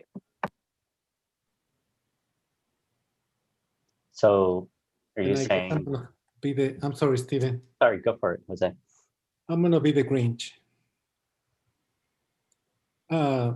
As much as I really want to go back or to go in person, as Jim said, we haven't had a meeting in person, the 5 of us. I think it may be safe to table this item for a couple of reasons. Number one is, let's wait one more week to see what are the impacts of having the 4th of July in-person celebrations. Let's see if 2 weeks after we have a spike on the number of COVID cases here locally. It typically has been over the last 15 months that after a holiday, 2 weeks after, there is an increase in the number of COVID cases. We saw that after Memorial Days, after Mother's Day, Father's Day, 4th of July last year, Thanksgiving, Christmas. We saw that again and again after every holiday. This is the first big holiday in person, no face mask over the last 18 months. I will say, let's just wait and see what happens here locally. See we get any COVID cases. And I work in healthcare, so I'm always in the side of cautious. LA County has recommended, after the June 15 lifting all restrictions, recommended, not required, that face masks are worn indoors. Or at businesses, at any event, recommended, not required. Yeah, we cannot be policing who's been vaccinated, who's not, who should be wearing a mask, who should not. I would love to have all the public, everybody in person, but I think we can wait 2-3 more weeks. And if we don't meet again until the first week of August, the first meeting in August, we'll be waiting enough time to see what happened here. And if we have to wait for other reasons or not. But if we go to a vote and it's 4-1, I'll support whatever decision the 5 of us make. I'm just like to express how I feel about it. That's it. So are we, Karen and Karen, when you say you're on for in person, do you mean with the public there or not? Oh, yeah, with the public. So completely open with public coming into chambers with no sorts of restrictions or anything like that. Just for clarity. That's right. Well, I think that the restrictions would be that staff would publish would be whatever is in place at that time, according to state health, the county health. Unless the city wanted to increase those requirements, you can do that. But I think at that point, if say, for example, you decided to go back tomorrow, it would be an admonition, whether it's postings and advertising to the public, that if you are vaccinated, you can go maskless. If you are not, we're requiring masking. Obviously, we can't impose that. I will add, though, as well, the benefit to not having any expiration to this Brown Act rules for council is that until that goes away, if one or more council members does not feel comfortable coming back into that environment, until that executive order expires, we can virtually Zoom in a council member to that meeting. And certain council members can be in public and certain can Zoom in. That was the critical need to upgrade the infrastructure, so we knew how to do that and so that we could do that. So keep that in mind, Councilmember Garcia, or any other council member that said, I don't feel comfortable going into this environment, or I would prefer to maintain this for this amount of time. Right now, those Brown Act rules are still in place and I have no expiration, or the relaxation of the Brown Act rules are still in place, and I have no expiration of that at this point. Thank you. I forgot to say the second part why I like to wait. And that is because with the Delta variants, vaccinated people are the ones that are spreading that variant more than anybody else. The ones that are getting sick are the young people who have not been vaccinated. Though they are the ones at most risk. And hospitalizations are primarily out of this group. But I am vaccinated. I feel comfortable going without a face mask. But for the sake of the public and everybody's, I said what I said earlier, that I would like us to wait. So just that. And I guess for me, Jose, the problem with me waiting is that we're going to wait for the 4th of July to see if that, and I understand your thought process completely. It's just that right after the 4th of July, we're going to have the fair, and then we're going to have Halloween, and then we're going to have the first day of school in August. And, you know, I mean, I think that if we continue to wait and, you know, push that down the road, it's easily going to get pushed a long way. Now, I think that we need to accept the idea that depending on what our local numbers do, maybe we have 2 in-person meetings in August and then things turn upside down and we have to go back to the Zoom format. I guess I just feel like while we have the opportunity with our numbers are slow-ish, that we should open it up and then, you know, retreat if necessary. I mean, I guess my take on it, like I definitely see Jose's point, and I agree with them. Where like we don't know I mean, we're going around pretending like, oh, COVID's over, it's completely over. We did have 2 weeks where there were no new cases in Inyo County. And in the last 2 weeks, we've had on average 1 a day. And it will be, and now the county is only updating those numbers once a week. And so we have to wait a week to see how it's actually tracking. And then you need to, any action that we take is going to have a 2-week period of hysteresis to see any sort of an effect on it. And so I kind of think that by the first meeting in August, we will definitely see what the effect of 4th of July is, and we will know how much it will cost to do the hybrid upgrades that would allow the public to either attend in person or not. And so in that regard, I'm willing to punt this decision until the first meeting in August. But I mean, I guess you guys, I mean, we're a council, so it's a democracy. I just don't see how us not, like, I don't see it being any safer for me going to a council meeting than me working in my gym. To me, it's all, I don't see any difference. So I feel like everything's open. Are we really making it safer by having digital meetings?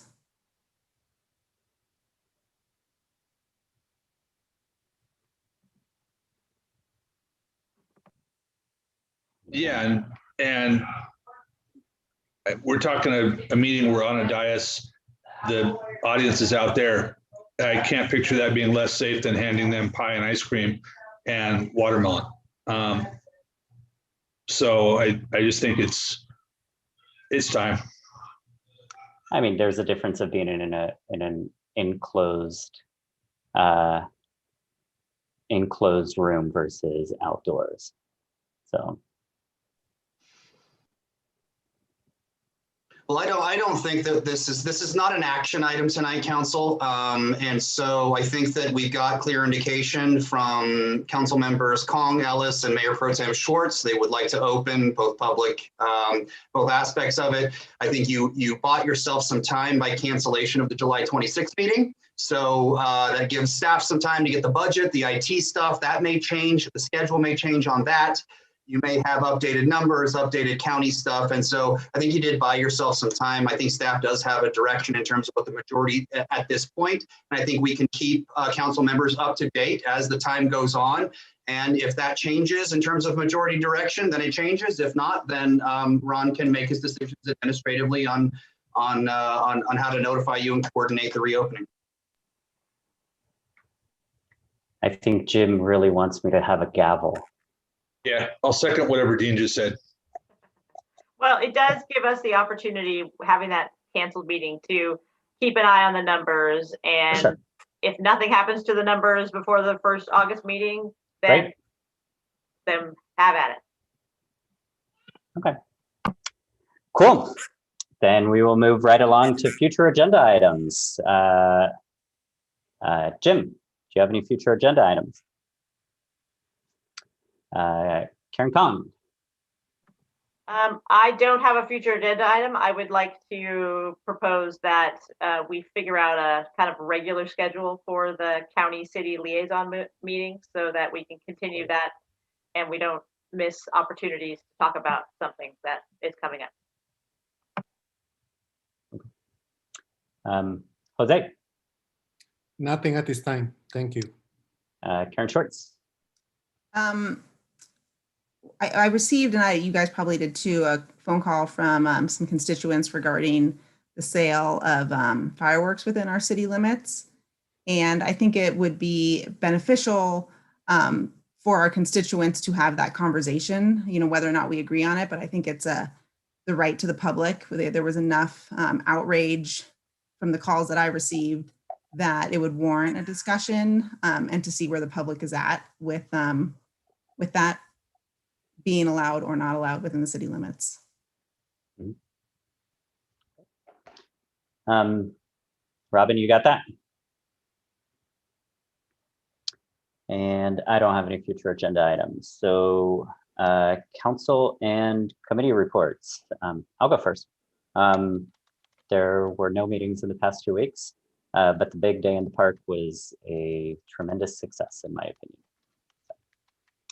Thanks to everybody who showed up and to everybody who made it happen. Karen Schwartz, any council committee reports?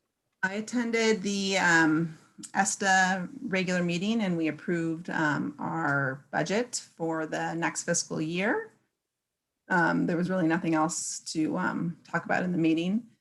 And I also attended the chamber mixer, and it was great to get back together with all the familiar faces from the paper and from different businesses.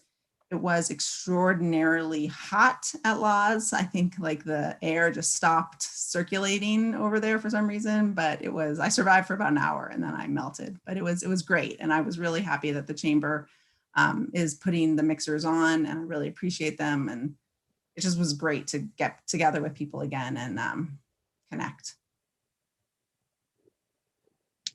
Okay. Jose. Same thing. There were no committee meetings over the last 2 weeks. I also attended the chamber mixer. I echo Karen's comments. Well attended. I'm happy to see that back, but it was hot. That's it. Karen Schwartz, or Karen Kong. Okay, I'm the only Karen left. It's all right. I also had no committee meetings in the last 2 weeks. I'm hoping I'm at my folks right now in Davis, and I'm hoping to get back into town tomorrow in time to go with Ron and Larry Emerson to tour Sterling Heights facility with the owner and a couple other folks. So I'm hoping I'll be there in time to do that tomorrow. And I just have to say that I thought the day in the park was fantastic. I had, to be honest with you, never been before. And I just thought it was head and shoulders better above how it has been at the airport for several years. I loved every minute of it. So thanks, guys. It was fantastic. And last but not least, Jim. Yeah, thank you, Stephen. Yeah, I just want to kind of echo what everyone just said about the 4th. I'd like to thank fire department and everyone involved. My little Band-Aid commando friend, Karen, and I got to hang out at the first aid station with our new ambulance. And it was great that we actually did nothing, which is a great sign. I mean, there were a lot of hot people there. They were handing out water. I want to thank all of our staff, Dan, all the fire department, our police department, and the public too, for coming out and making that such a great event. I know we passed out ice cream, and which next year we have to get soft serve. I think we need to invest in a machine for that. And I got it. No, you don't. But I'd like to thank everyone that came out. It was great to see the pool, our staff there having a great time. And I think next year, like we said, we did things great this year. Things went off smoothly. Let's see where we take it next year. And I look forward to the future. I haven't missed any of those in my time here. And this was truly a memory to remember. And I want to thank everyone who involved and the public for doing having a great 4th of July and coming out and joining each other and celebrating our country. So thank you guys. Cool. And with that, I will adjourn this meeting until Monday, August 9th, 2021 at 6 p.m. And everybody stay safe and stay cool. And yeah, stay cool. Have a good night. Bye, everyone.